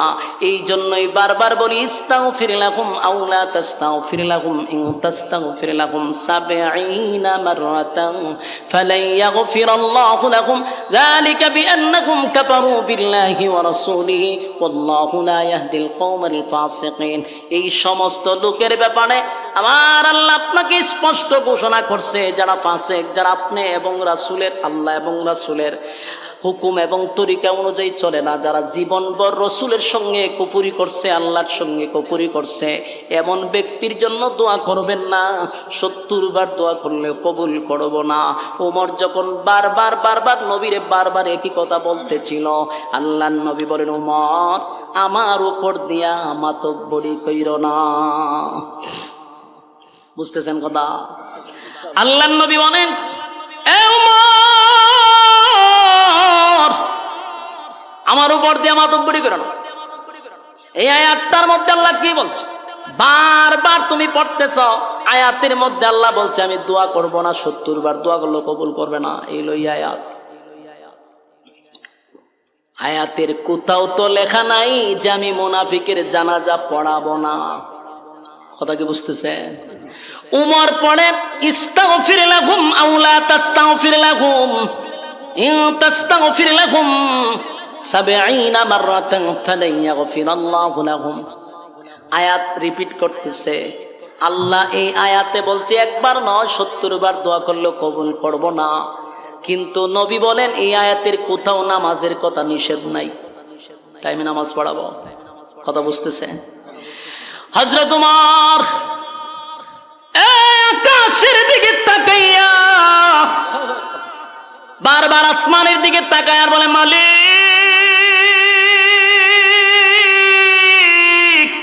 কেমনে গো, নবীর সামনে আমি 2 বার 3 বার রিপিট করার পর নবী বলে জানাজা পড়াবে, জানাজা পড়াবে। ঠিকই তো দেখা যায় এই আয়াতের কোথাও নামাজের কোনো নিষেধ নাই, এই আয়াতের কোথাও মুনাফিকের জানাজার ব্যাপারে আল্লাহ নিষেধ নাই। আসমানের দিকে তাকাইয়া উমর বলে, মালিক নামাজের আয়াতটা আপনি নাজিল কইরা দেন। সুবহানাল্লাহ। হযরত ওমর আসমানের দিকে তাকাইয়া বারবার বলে, মালিক মুনাজাতের কথা নিষেধ করলেন, আল্লাহ আপনি জানাজার নামাজের কথা নিষেধ করে দেন গো। নামাজের কথা যদি নিষেধ করে দিতেন আমার নবী তো নামাজ পড়াইতো না, কিন্তু মুনাফিকের জানাজা পড়াবে আমি উমর বরদাস্ত করতে পারতেছি না। প্রত্যেকটা সাহাবীর চোখে পানি, কারণ এত বড় টাটকা মুনাফিকের জানাজা নবী পড়াবে, কোন সাহাবী ওটা মেনে নিতে পারতেছে না। নবীর সামনে দাঁড়াইয়া কথা বলার সাহসও পাইতেছে না। আল্লাহর নবীর সাহাবী হযরত ওমর আসমানের দিকে তাকায়, অন্যদিকে নবী সবাইরে চমকায়া দিলেন, অবাক করে দিলেন। আল্লাহর পয়গম্বর আব্দুল্লাহ ইবনে উবাই ইবনে সুলুল মুনাফিকের সর্দারের সামনে, লাশের সামনে নবী দাঁড়াইছে। দাঁড়াইয়া মুখ থেকে একটু তুতু বাইর করছে। নবীজির মুখের তুতু আব্দুল্লাহ ইবনে উবাই ইবনে সুলুল মুনাফিকের মুখে নবীর তুতু লাগাইয়া দিছে। সুবহানাল্লাহ। কার তুতু? নবীর তুতুর দাম আছে না নাই? আল্লাহর নবীর মুখের তুতু নিয়া মুনাফিকের মুখে লাগাইয়া নবী বলেন, আব্দুল্লাহ রে, তোর আব্বার মুখে আমি নবীর তুতু লাগাইয়া দিছি। কেন জানোস নি? আমি চাই আমার তুতুর বরকতে তোর আব্বারে আমার আল্লাহ যেন মাফ করে দেয়। এ আমার নবীর কত মায়া! নবীর মুখের তুতু লাগাইয়া দিল। সাহাবায়ে কেরাম আশ্চর্য হয়ে গেল। হায়রে, এত বড় টাটকা মুনাফিকের মুখে নবী তুতু লাগাইয়া দিছে। আশ্চর্য হয়ে গেছে। অন্যদিকে উমর শুধু বারবার আসমানের দিকে তাকায় বলে, আল্লাহ আয়াত নাজিল করেন, আয়াত নাজিল করেন, জানাজাটা যেন আটকা পড়ে যায়। কিন্তু নবী আরো আশ্চর্য করে দিল। নবী মানুষ যারা ছিল তারা সবাই অবাক হয়ে গেছে। আল্লাহ নবীর নিজের শরীরের জুব্বাটা খুলে ফেলছে। সুবহানাল্লাহ। নবীর জুব্বাটা খুলে, আল্লাহর পয়গম্বর জুব্বাটা খুলে মুনাফিককে কাপন স্বরূপ নবীর জুব্বা পরায়া দিছে। সুবহানাল্লাহ। হ্যাঁ, জোরে বলেন আল্লাহু আকবার। নবীর জুব্বার দাম আছে না নাই? সমস্ত সাহাবীরা মুনাফিক যারা ছিল 1000, ইয়াদ আছে নি? ফরতায় যেনা দেখতে হয়েছে 1000 মুনাফিক তাকায় আছে। নবীর জুব্বা খুলে ফেলছে। নবী লাশের সামনে দাঁড়াইয়া নবীর জুব্বাটা কুইলা ফেলাইছে, কাপন স্বরূপ মুনাফিকরে পড়ায়া দিছে। সুবহানাল্লাহ। সাহাবায়ে কেরামরা এই দৃশ্য দেখা, সাহাবায়ে কেরাম এই দৃশ্য দেখা মাটিতে পইরা গইরাইয়া কান্না শুরু করে দিছে গো।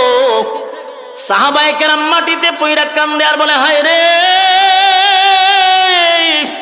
সাহাবী হইয়াও নবীর জুব্বা পাইলাম না, নবীর জুব্বা পাইলাম না, নবীর জুব্বা পাইলাম না। একটা টাটকা মুনাফিক হইয়া আমার নবীর জুব্বা মুবারক পাইল। মাঠের মধ্যে গইরাইয়া গইরাইয়া সাহাবায়ে কেরামরা কান্দে আর বলে, নবীর জুব্বা পাইছে, তার কত বড় কপাল। আল্লাহর নবী বলেন, আব্দুল্লাহ শুন,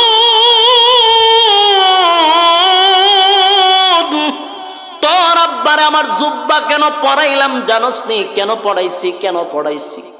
হে আব্দুল্লাহ শুন, বদরের যুদ্ধে আমার চাচা শহীদ হইছে। বদরের যুদ্ধে যখন আমার চাচা শহীদ হয়ে গেল, সাহাবায়ে কেরাম শহীদ হইছে, সাহাবীদেরকে যে কাফন দাফন করব, তাদেরকে যে দাফন করব, শরীরে কাফন পরানোর মতো কোনো কাপড় নাই। অসংখ্য সাহাবীদের শরীর থেকে জুব্বা খুলে খুলে এক একজন সাহাবীকে পড়ায়া দিছে। কিন্তু আমার চাচা ছিল মোটা, স্বাস্থ্যবান, যার তার কাপড় আমার চাচার পরিধানে লাগে না। আব্দুল্লাহ রে, সেদিন তোর আব্বা চোখ শরমে লজ্জায় হোক নিজের জুব্বাটা খুইলা আমার চাচারে কাপন স্বরূপ পড়ায়া দিছে। জুড়ে কোন সুবহানাল্লাহ। এ আব্দুল্লাহ, আমি তোর আব্বার কাছে ঋণী ছিলাম, তাই আজকে আমার জুব্বাটা তোর আব্বারে দিয়া আমি ঋণ থেকে মুক্তি হয়ে গেলাম, ঋণ মুক্ত হয়ে গেলাম, ঋণ থেকে মুক্ত হয়ে গেলাম। সুবহানাল্লাহ। নবী বলেন, আমার চাচারে তোর আব্বা জুব্বা পড়ায়া দিছিল, তাই আমি নবী তোর আব্বারে জুব্বা পড়ায়া দিলাম, ঋণ থেকে মুক্ত হয়ে গেলাম। সুবহানাল্লাহ। উপস্থিত সাহাবীরা এই দৃশ্য দেখার পরে 1000 মুনাফিক আসছিল জানাজার নামাজ দেখার জন্য। এই 1000 মুনাফিকের চোখ দিয়া পানি চলে আসছে। 1000 মুনাফিক কান্দে আর বলে, জীবন বরকার জন্য যুদ্ধ করলাম, জীবনটা বরকার বিরোধিতা করলাম, কারে মারার জন্য এত প্ল্যান করলাম, যেই নেতার নেতৃত্বে আব্দুল্লাহর পুত্র মুহাম্মদের বিরুদ্ধে ষড়যন্ত্র করলাম, আজকে সেই আব্দুল্লাহর পুত্র মুহাম্মদ আমাদের নেতারে নিজের জুব্বা পড়ায়া দেয়, নিজের মুখের তুথু আমার নেতার মুখে লাগায়া দেয়। এই দৃশ্য দেখার পরে আমরা বুঝতে পারলাম মুহাম্মদের শত্রুর জন্য যদি এত মায়া হয় গো, মুহাম্মদের বন্ধুর জন্য কত মায়া। এ যুবক ভাইরা, 1000 মুনাফিক, 1000 মুনাফিকের চোখের মধ্যে পানি, কান্দে আর বলে না অন্যায় করছি, অপরাধ কইরা বানাইছি। জীবনটা বরে নেতার পরামর্শে আব্দুল্লাহর পুত্র মুহাম্মদের বিরোধিতা করলাম। আজকে যা দেখলাম এই লোকটা কোনোদিন খারাপ হতে পারে না। এই লোকটার ভিতরে এত মায়া আর মহব্বত, শত্রুর প্রতি যদি এত মায়া হয়, বন্ধুর জন্য কত মায়া হবে। আর শত্রু হতে চাই না, এবার আমরা বন্ধু হয়ে যাব। 1000 মুনাফিক জানাজার মাঠে মানুষকে সরাইয়া নবীর সামনে উপস্থিত।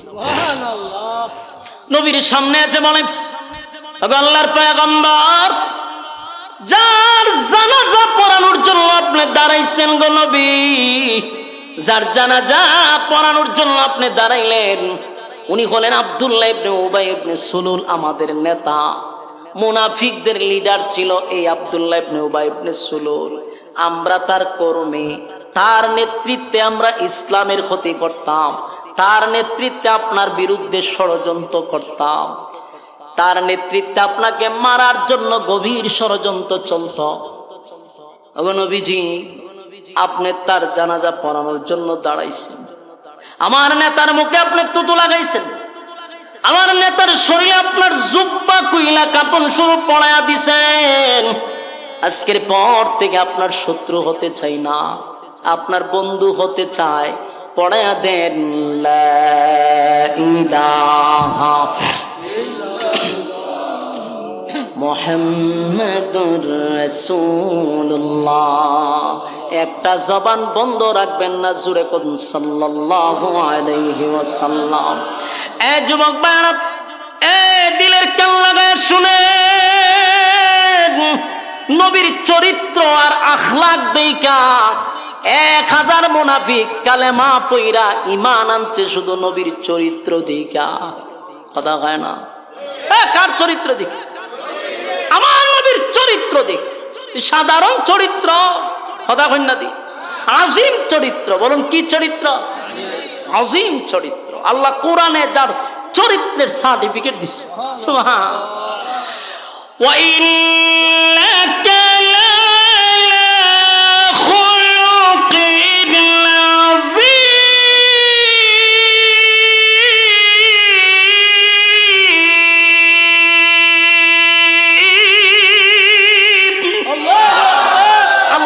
আজিম দান করছি, খুলুক আজিম, যার চরিত্রে একটা স্পট নাই। সুবহান।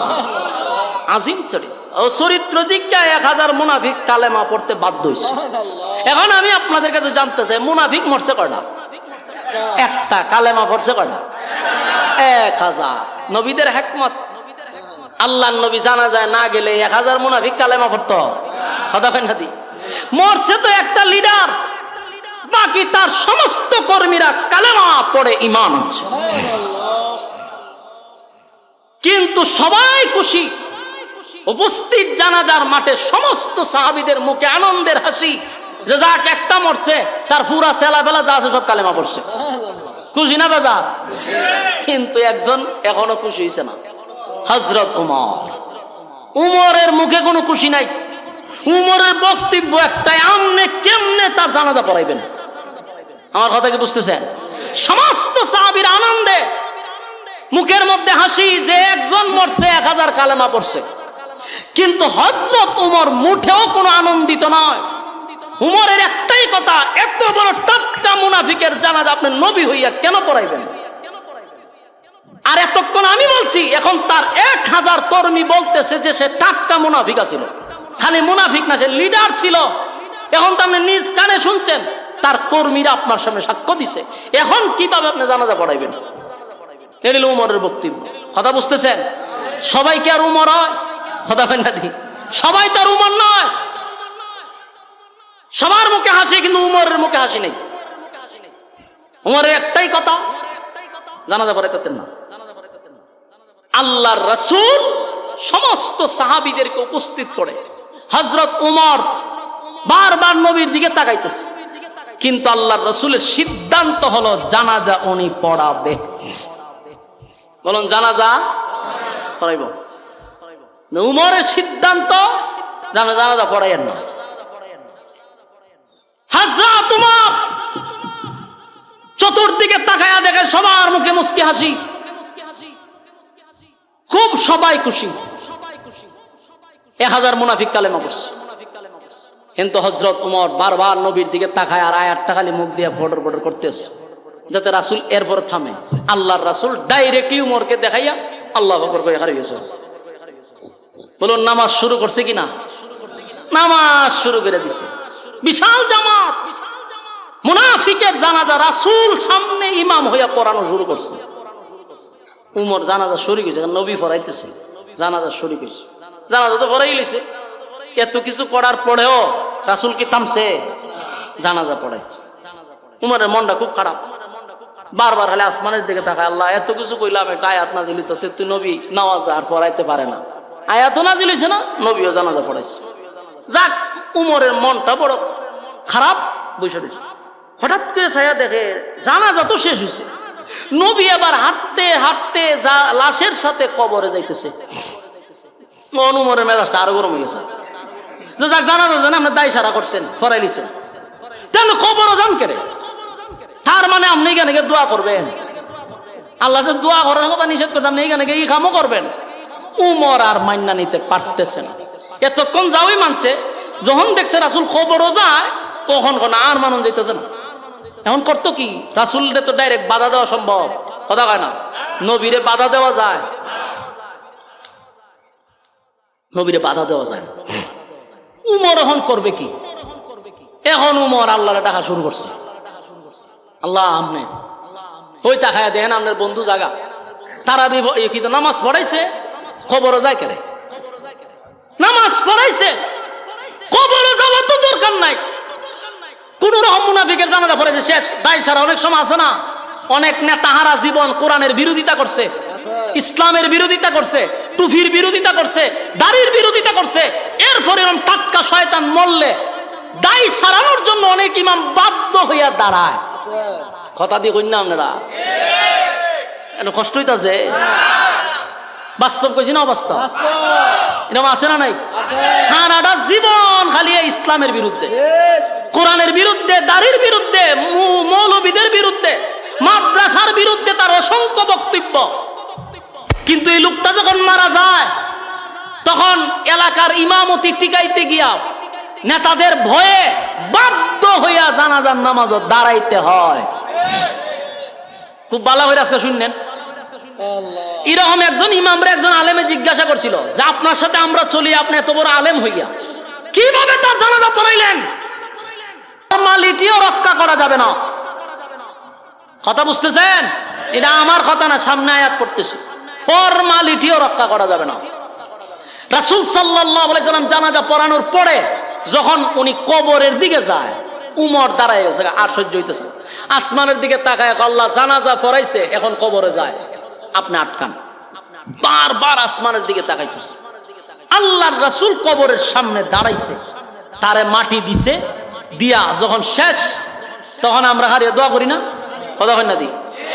একদল জানাজার সাথে সাথে দোয়া করে, একদল জানাজার পরে দোয়া করে। কথা কই না দি?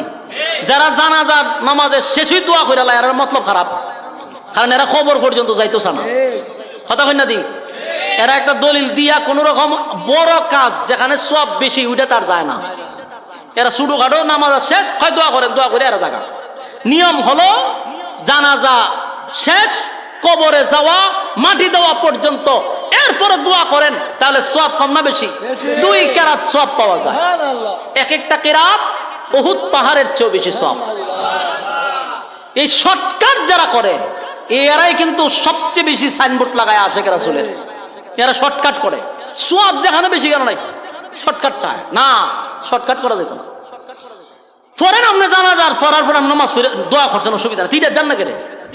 কবর দেওয়ার পরে আবার দোয়া করবেন, ঢুকানো যায় না।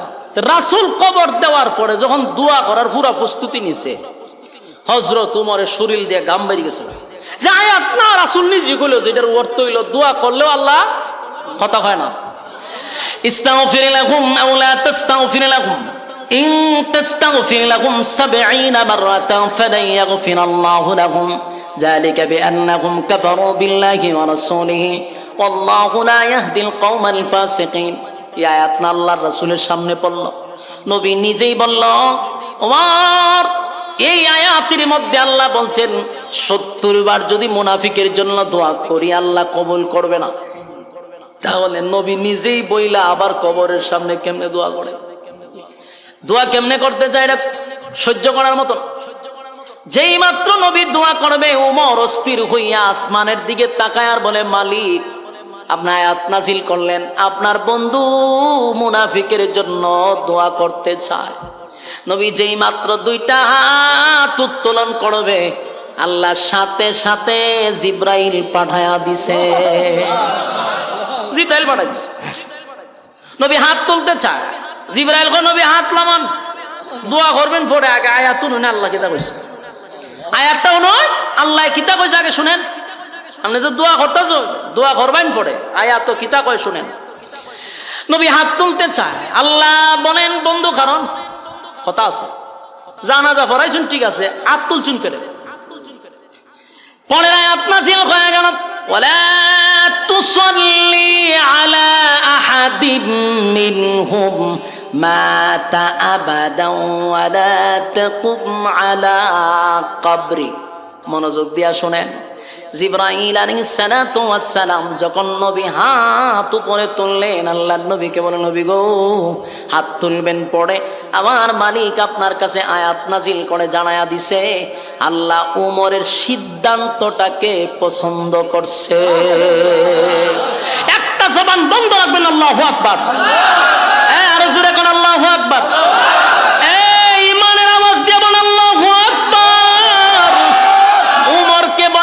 মেজাজে ওহি, মেজাজে ওহি, মেজাজে ওহি। উমর যা চায় আল্লাহ তা করে, সুবহানাল্লাহ। উমরের মেজাজ মতো কোরআনে 21 জায়গায় আয়াত নাজিল হইছে, সুবহান। হযরত উমর বারবার বারবার আসমানের দিকে তাকাইয়া তার ধারণা ছিল আল্লাহ আপনি মুনাজাত আটকায়া দেন, আপনার বন্ধু নামাজ পড়াইছে, এবার দোয়া করতে যায়। আল্লাহ আয়াত নাজিল করে বলে, বলে তুসাল্লি আলা আহাদিম মিনহুম মাতা আবাদাও ওয়ালা তাকুম আলা কবরি। নবীজি উমরের সিদ্ধান্তটাই আমি আল্লাহর চূড়ান্ত সিদ্ধান্ত, সুবহান। উমরের মেজাজ মতো আমি আয়াত নাজিল করছি, পয়গম্বর ওয়ালা তুসাল্লি আলা আহাদিম মিনহুম মাতা আবাদান ওয়ালা তাকুম আলা কবরি।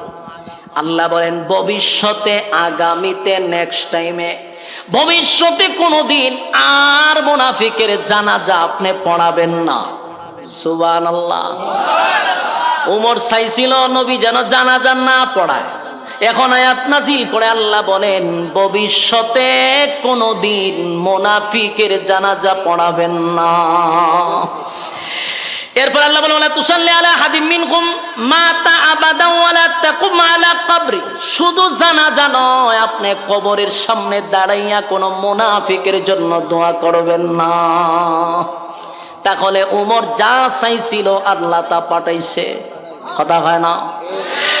হযরত ওমর বারবার মালিকের দিকে তাকায় বলে, মালিক আপনার হাবিব জানাজা পড়াইলো, কবরের সামনে দাঁড়াইয়া হাবিব এখন দোয়া করবে, বরদাস্ত করতে পারি না। আল্লাহ বলেন ওয়ালা তুসাল্লি আলা আহাদিম মিনহুম মাতা আবাদান ওয়ালা তাকুম আলা কবরি। নবী গো ভবিষ্যতে কোন সময় আপনার মুনাফিকের জানাজা পড়াবেন না। ওমরের সিদ্ধান্তটা আমি মালিকের কাছে বড় পছন্দ লাগছে, তাই আমি সিদ্ধান্ত নিছি আপনি নবী আর কোনোদিন মুনাফিকের জানাজাও পড়াবেন না। আপনি নবী মুনাফিকের কবরের সামনে দাঁড়াইয়া কোনোদিন মুনাজাত করবেন না। বলুন তো দেখি, উমর যা চাইছে আল্লাহ তা পাঠাইছেনি? কথা কয় না? এখন আপনাদের করণীয় কি? আমার কথা কি বুঝতেছেন? প্রচন্ড গরম, প্রায় 1.5 ঘন্টার উপরে চলতেছে। আর গরমের সময় অত লম্বা করা ঠিক না। এক তৈল গিয়ে আনসিজন আমরার গলাও রাস্তাঘাট এটা জ্যাম হয়ে রয়েছে। যখন এটা চলতে থাকে তখন চিল্লাইলেও কোনো সময়, তখন চিল্লাইলে গলা খাদ্যানি শুরু হয়। এরপরও 1.5 ঘন্টা ওভার, আর প্রচন্ড গরম। আর আপনারা বইয়া রয়েছেন, আমি চিল্লাইতেছি, আমার তো মেশিন পুরা গরম। তখন বোঝুন শরীর দিয়ে কি পরিমাণ বাড়িতেছে পানি, আমার কুলাইতো কেমন। এরপরও শেষ। এতক্ষণের ওয়াজে আপনাদের করণীয় কি? এটাই যদি না জানলেন তো ওয়াজের শেষ কিতা হইল? কতক্ষণ ঠিক নেই। একটা ওয়াজ শেষ হওয়ার পরে তো বৈশা গল্প করলো যে মূল কাহিনীটা কি, মূল কাহিনী আমাদের করণীয় কি, এই করণীয়টা এখন আপনাদের কাছে বলে যাবো। রাসূলকে আল্লাহ আয়াত নাজিল করে জানাজা বাদ দেওয়াইছেন যে নেক্সট টাইম আর পড়াবেন না। এরপরে কি বলছে? কবরের সামনে দাঁড়ায়া মুনাফিকের জন্য দোয়া করবেন না। এখন শুনেন, কোরআন এটা নাজিল হয় তার বিশেষ কোনো প্রেক্ষাপটকে কেন্দ্র করে। কোরআন নাজিল হয়েছে তার বিশেষ কোনো প্রেক্ষাপটে, অবস্থার পরিপ্রেক্ষিতে, ঘটনাকে কেন্দ্র করে, কিন্তু তার হুকুম থাকবে কিয়ামত পর্যন্ত। বলুন, এটার হুকুম কিয়ামত পর্যন্ত। এটা হলো কোরআনের মুজিজা। তো কিয়ামত পর্যন্ত যদি হুকুম থাকে, বলুন তো দেখি এই আয়াতের হুকুম এখন আছে না নাই? আছে। এক্সাম্পল, নামাজের আয়াত নাজিল হয়েছে 1500 বছর আগে নাজিল হয়েছে, তখন এখনো নামাজ ফরজ কিনা? পর্দার আয়াত নাজিল হয়েছে 1500 বছর আগে, এখন পর্দা করা ফরজ কিনা? ঠিক তেমনি ভাবে এই আয়াত নাজিল হয়েছে মুনাফিকের ব্যাপারে 1500 বছর আগে। আল্লাহ বালা করে জানে মুনাফিক আব্দুল্লাহ ইবনে উবাই ইবনে সুলুল একটা না, এর সেলা ফেলা কিয়ামত পর্যন্ত এর চাচাতো ভাই, মামাতো ভাই, খালাতো ভাই থাকবো। তাই উম্মতি মুহাম্মদের জন্য তার হুকুম হলো, উম্মতি মুহাম্মদের জন্য তার হুকুম হলো, আপনি যদি নবীর তরিকা অনুযায়ী জীবন যাপন করেন, আপনি যদি নিজেকে মুসলমান দাবি করেন, আপনি যদি আল্লাহর হুকুম মাইনা চলেন, আল্লাহর জাতের কসম, এই আয়াতের হুকুম হলো আপনি কোনোদিন মুনাফিকের জানাজা পড়বেন না, মুনাফিকের জানাজা উপস্থিত হবেন না। যারা সারা জীবন নবীর বিরোধিতা করছে, যারা মাদ্রাসার বিরোধিতা করছে, উলামায়ে কেরামদেরকে জঙ্গি বলছে, মাদ্রাসাকে জঙ্গি রাস্তানা বলছে, যারা কোরআনের বিরুদ্ধে কথা বলছে, আলেমদেরকে জঙ্গি বলছে, তারা মারা গেলে তাদের জানাজা আমরা পড়তে যাব না। বাস্তবে পারবেননি? কথা কই না দি? যেহেতু কোরআনের আয়াত হুকুম কিয়ামত পর্যন্ত, নিজেরে মুসলমান দাবি করলে আয়াতের হুকুম না মানলে আপনি মুসলমান না। সে যত বড় নেতাই হোক, যদি কোরআনের বিরুদ্ধে একটা কথাও বইলা থাকে, তওবা ছাড়া যদি মারা যায়, তার জানাজা আমরা পড়বো না। কুকুর বিড়ালের মতো রাস্তাঘাটে পড়ে থাকবে, তারপরে জানাজা পড়তে যাব না। আপনি যদি হুকুম না মানেন, নিজেকে মুসলমান দাবি করবেন না। কারণ কোরআনের হুকুম কিয়ামত পর্যন্ত, তার মানে উম্মতি মুহাম্মদি যারা, এই হুকুম আমার জন্য, আপনার জন্য। কথা হয় না দি? যদি মানেন মুসলমান, না মানলে নামদারি মুনাফিক। কথা হয় না? নামদারি মুনাফিক। এই আয়াতের হুকুম কিয়ামত পর্যন্ত। এখন আসুন মূল ঘটনা। মূল ঘটনা আমাদের করণীয় কি? মুনাফিকের জানাজা আমরা পড়বো না। কথা হয় না দি? মুনাফিকের জানাজা পড়বো না, গেল আমাদের করণীয়। এখন আসুন দেখেন তো, এতক্ষণের আলোচনা শোনার পরে কোনো একটা প্রশ্ন আপনাদের মাথায় আছে কিনা? আমি জানি আপনাদের মাথায় এটা ধরতেছে না, কিন্তু প্রশ্নটা রইয়া গেছে। প্রশ্নটা হলো, দেখেন তো দেখি, রাসূল সাল্লাল্লাহু আলাইহি সাল্লাম জানাজা কিন্তু পড়াইছে, জানাজা কিন্তু জানাজা পড়ায় কবরে যাওয়ার পরে আয়াত কিতা নাযিল হইছে, ওয়ালা তুসাল্লি আলা আহাদিম মিনহুম, ভবিষ্যতে নেক্সট টাইমে আর জানাজা পড়াবেন না। কথা বলুন, এই আয়াত নাযিল হইছে জানাজার আগে না পড়ে? বলুন, আগে না পড়ে? তাহলে যে আয়াত নাযিল হইছে আপনার ভবিষ্যতে পড়ায়েন না, এই আয়াত জানাজার আগে পড়ালে আয়াত নাযিল হইতে হয়। এই আয়াতটা যদি জানাজার আগে নাযিল হইতো, তাহলে তো জানাজাটা বাদ হয়ে যায়, জানাজার পড়ানোর প্রয়োজন হয় না। কিন্তু আল্লাহ এই আয়াত আগে নাযিল না করে পরে করলেন কেন? এই কেনটাই হলো আপনাদের প্রশ্ন করার দরকার ছিল। যে আয়াতটা তো নাযিল হইছে, ঠিক আছে, নাযিল হয়ে কি কইছে, আর নেক্সট টাইমে জানাজা পড়াইবেন না কোনো মুনাফিকের, এরার জন্য দোয়া করবেন না। তি আয়াতটা যদি আগে নাযিল হইতো, উমরেরও আকাঙ্ক্ষা থাকে না, আর জানাজাও হয় না, কিন্তু ফর হইল কেন? এই কেনটা বইলেই আমার ওয়াজ শেষ। মনোযোগ দিয়ে শুনেন। কেনটার তাফসীর কারক যারা মুফাসসিরিনে কেরামের অর্থ বলছেন যে মূল ঘটনা হলো আয়াতটা পরে নাজিল হওয়ার কারণ হলো আগে যদি নাজিল হইতো তাহলে নামাজ আর হয় না, জানাজা আর হয় না। দেখেন তো মনে আছে না আপনারা, আব্দুল্লাহ যখন তার রাসূলের কাছে গেছিল গিয়া কি বলছিল যে আমার আব্বা মারা গেছে, আপনি নবী জানাজা পড়াইয়া দিলে আমার আল্লাহ আমার আব্বার গুনাহ আল্লাহ মাফ করে দিতে পারে, বলছিল কিনা? নবী কি বলছে? আমি তোমার আব্বার জানাজা পড়াইয়া দিব। বলো নবী কি বলছে? আমি তোমার আব্বার জানাজা পড়াইয়া দিব। আর আব্দুল্লাহ করছে কি? সারা এলাকা পাবলিসিটি করে দিচ্ছে। নবী করছে ওয়াদা আমি পড়াবো, আর সেও কি করছে? পুরা এলাকা দিছে বাষ্ট কইরা। এখন নবী যদি জানাজা সেদিন না পড়াইতো, আল্লাহ যদি আয়াত দিয়া জানাজা বন্ধ করে দিত, নবীর কথার ওজন থাকে না। কথা কি বুঝতেছেন? নবীর কথার ওজন থাকে না। আল্লাহ নবীর কথার ওজন রাখতে গিয়া, নবীর ইজ্জত রাখতে গিয়া জানাজা পড়াইয়া দেন, কিন্তু নেক্সট টাইমে আর পড়াবেন না।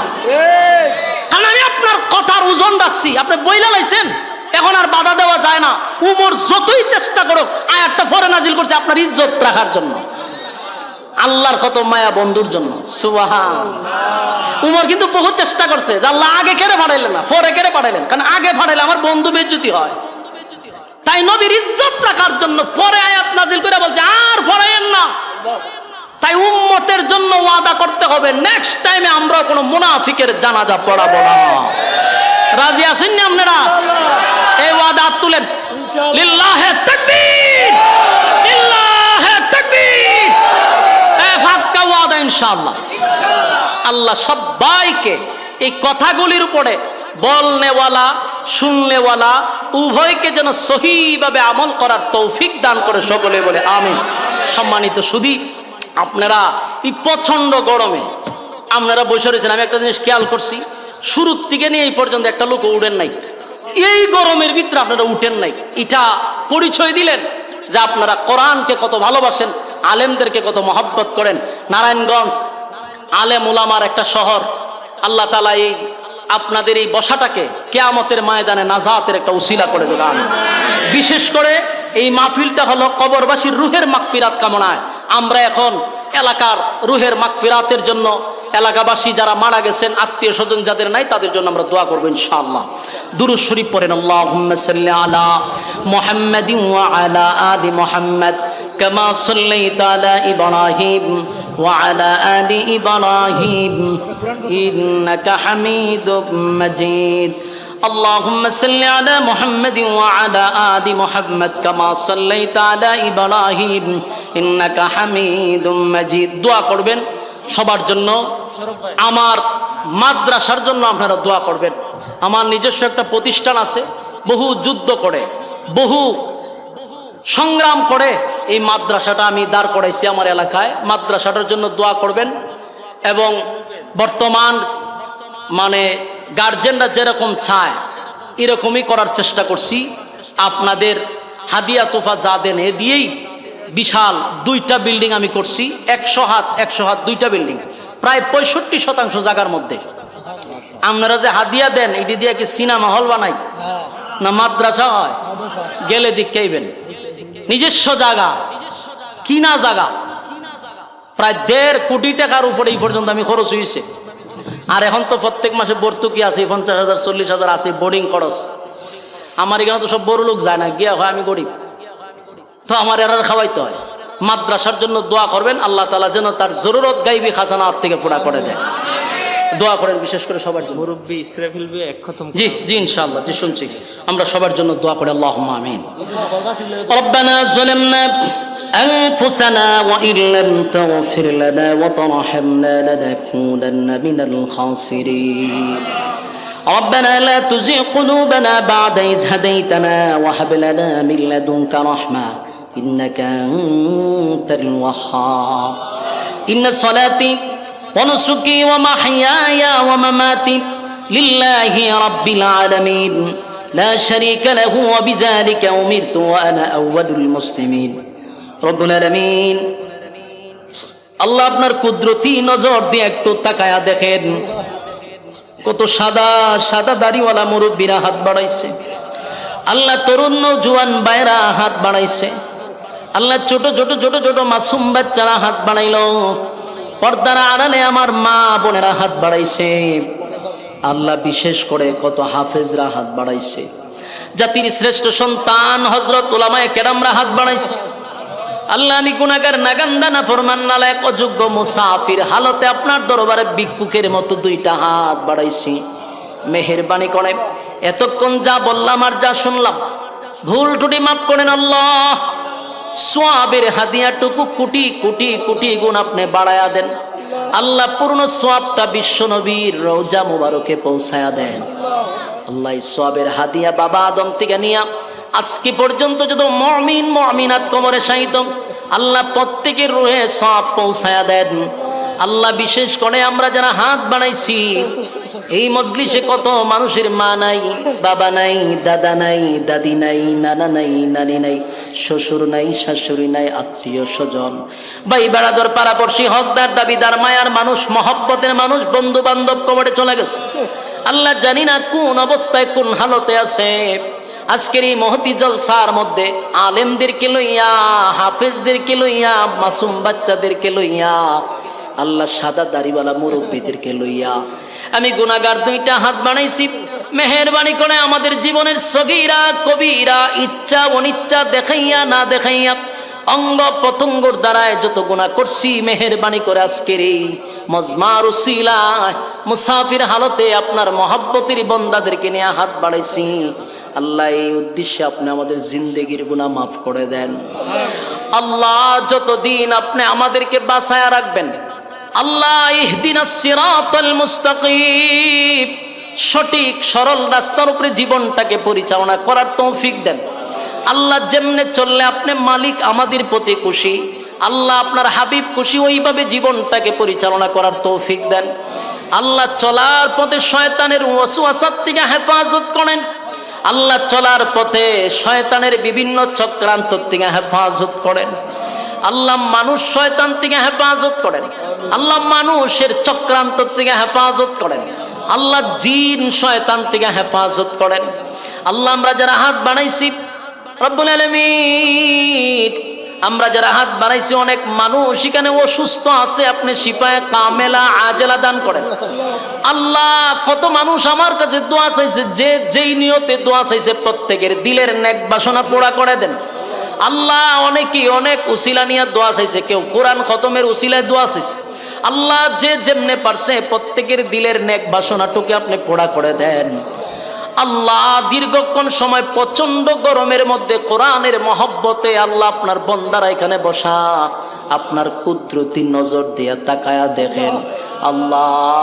মেহেরবানি করে আজকের এই বসাটাকে আশাটাকে আপনি কবুল করে নেন আল্লাহ। সগীরা কবিরা গুনাহগুলি মাফ করে দেন আল্লাহ। জীবনের সমস্ত গুনাহর উপরে আমরা লজ্জিত, মেহেরবানি করে মাফ করে দেন আল্লাহ। আমাদের গুনার কারণে আপনি আমাদের প্রতি রাগ কইরেন না, আমাদের গুনার কারণে রাগ কইরেন না আল্লাহ। আমাদের গুনার কারণে আমাদের প্রতি অভিমান কইরেন না আল্লাহ রব্বুল আলামিন। গুনার কারণে আপনি রাগ কইরেন না আল্লাহ। গুনার কারণে আমাদের প্রতি আপনার কুদরতি দৃষ্টি ফিরায়া নিয়েন না আল্লাহ। আল্লাহ গুনার কারণে মানুষের সামনে লজ্জা দিয়েন না আল্লাহ। গুনার কারণে আমাদেরকে আপনি বড় বড় রোগ বেমার দিয়েন না আল্লাহ। গুনার কারণে রাগ কইরা ক্যান্সারের মতো রোগ দিয়েন না আল্লাহ। গুনার কারণে রাগ কইরা প্যারালাইসিস দিয়েন না আল্লাহ। গুনার কারণে প্যারালাইসিস দিয়া পায়খানা প্রস্রাবের মধ্যে আল্লাহ স্ত্রী সন্তানের মধ্যে বিরক্ত লাগায়া মাইরেন না আল্লাহ। গুনার কারণে কিডনি বাল্ব নষ্ট করে দিয়েন না আল্লাহ। গুনার কারণে আল্লাহ বড় বড় রোগ বেমার দিয়েন না আল্লাহ। গুনার কারণে রাগ কইরা গাড়ির চাক্কার তলে ফালায়া মাইরেন না আল্লাহ। রাস্তাঘাটে চলাফেরা করে আল্লাহ গুনার কারণে গাড়ির চাক্কার তলে ফালায়া মাইরেন না। গুনার কারণে পাগল ছাগল বানায়েন না আল্লাহ। গুনার কারণে মাথার ব্রেন নষ্ট করে দিয়েন না আল্লাহ। গুনার কারণে মানুষের সামনে ওজন নষ্ট কইরেন না আল্লাহ। আপনার দরবারে ইজ্জতের জিন্দেগি চাই আল্লাহ। ইজ্জতের জিন্দেগি চাই আল্লাহ, বেজ্জতি জীবন থেকে আপনার দরবারে ফানা চাই আল্লাহ, বেজ্জতি জীবন থেকে ফানা চাই আল্লাহ। যতদিন বাঁচায়া রাখবেন ইজ্জতের জিন্দেগি দান করেন আল্লাহ রব্বুল আলামিন। অনেক মানুষ অনেক আশা লইয়া মোনাজাত পর্যন্ত দুইটা হাত আপনার দিকে বাড়াইছে, প্রায় নজরুলে রহমতের দ্বার প্রান্তে চলে আসছি আল্লাহ। ভিক্ষুকের মতো আপনার দরবারে দুইটা হাত বাড়াইছি। কত মানুষ তার আব্বা আম্মার জন্য দোয়া চায় আল্লাহ, যাদের আব্বা আম্মা নাই কবরটারে জান্নাতের বাগান বানায়া দেন। যেই মা বাবা নিজে না খাইয়া আমাদেরকে খাওয়াইছে আল্লাহ, নিজে একটা ভালো কাপড় কোনোদিন পরিধান করে নাই আমাদেরকে করাইছে, ওই মা বাবা আজকে অন্ধকার কবরে শুয়ে আছে আল্লাহ, জানি না কোন অবস্থায় কোন হালতে আছে। আমাদের আব্বা আম্মাকে আমাদের গুনার কারণে কষ্ট দিয়েন না আল্লাহ, আমাদের গুনার কারণে আব্বা আম্মার কবরে আযাব দিয়েন না আল্লাহ। মা বাবারে মাফ করে দেন আল্লাহ রব্বুল আলামিন। আমাদের আব্বা আম্মা যারা বেঁচে আছে হায়াতে আমলে বরকত দান করেন। রব্বির হামহুমা কামা রাব্বায়ানি সগীরা। ছোটবেলা আব্বা আম্মা যেইভাবে লালন পালন করছে তাদেরকে কুদরতি ভাবে লালন পালন করেন আল্লাহ। বিশেষ করে এই মাহফিলটা যারা করছে টাকা দিয়া, পয়সা দিয়া, বুদ্ধি দিয়া, শ্রম দিয়া, রান্না বান্না কইরা আমাদেরকে খাওয়াইয়া যে যেমনে পারছে মাহফিলটার জন্য রাত দিন অক্লান্ত পরিশ্রম করছে আল্লাহ। বিশেষ করে আমার অনেক প্রবাসী ভাইদের অক্লান্ত পরিশ্রমের টাকা আল্লাহ, আমার অনেক ব্যবসায়ী ভাইদের টাকা আল্লাহ, প্রবাসী যুবকরা মিলে মাহফিলটার আয়োজন করছে আল্লাহ। তারা চাইলে কনসার্ট করতে পারতো, গান বাজনা করতে পারতো, আপনার মহব্বতে নবীর মহব্বতে তারা কোরআনী জলসার আয়োজন করছে আল্লাহ। এই যুবকরা যারা টাকা দিয়া মাহফিল করছে আল্লাহ, তাদের ব্যবসা বাণিজ্যে বরকত দেন, খামায় রোজগারে বরকত দেন আল্লাহ। তাদেরকে রাস্তাঘাটের অ্যাক্সিডেন্ট থেকে বাঁচায়া দেন আল্লাহ। বাচ্চা কাচ্চাগুলা দিনদার মুত্তাকি বানায়া দেন, ঘরের মধ্যে রহমত আর বরকত দান করেন রব্বুল আলামিন। এই এলাকার প্রত্যেকটা মানুষকে সহি দিন বোঝার তৌফিক দেন আল্লাহ। গ্রুপিং না করে এক হওয়ার তৌফিক দান করেন আল্লাহ, সবাইকে এক হওয়ার তৌফিক দেন আল্লাহ। ইসলামের সহি বুঝ দান করেন। আমার ডাইনে বামে সামনে পিছনে যত গুরুস্থান আছে আল্লাহ, মুর্দা গানের মাগফিরাত কামনায় আজকের এই মাহফিল আল্লাহ। আমার ডাইনে বামে যত গুরুস্থান আছে প্রত্যেকটা মুর্দা গানের কবরে সব পৌঁছায়া দেন আল্লাহ। এই মাহফিলটাকে কিয়ামত পর্যন্ত কবুল করেন। এই মাহফিলটাকে উসিলা করে এলাকাবাসীকে নাজাতের উসিলা করে দেন আল্লাহ, নাজাতের উসিলা করে দেন। শেষ একটা দরখাস্ত আল্লাহ, আমরা যারা হাত বাড়াইছি বড় আশা লইয়া এইখানে হাত বাড়াইছি, কেউ রে আপনি খানিয়াতে ফিরায় দিয়েন না আল্লাহ, কেউ রে খানিয়াতে ফিরায় দিয়েন না। যে যেই নিয়তে টাকা পয়সা দিয়ে সাহায্য সহযোগিতা প্রত্যেকের দিলেন নেক বাসনা পোড়া করে দেন।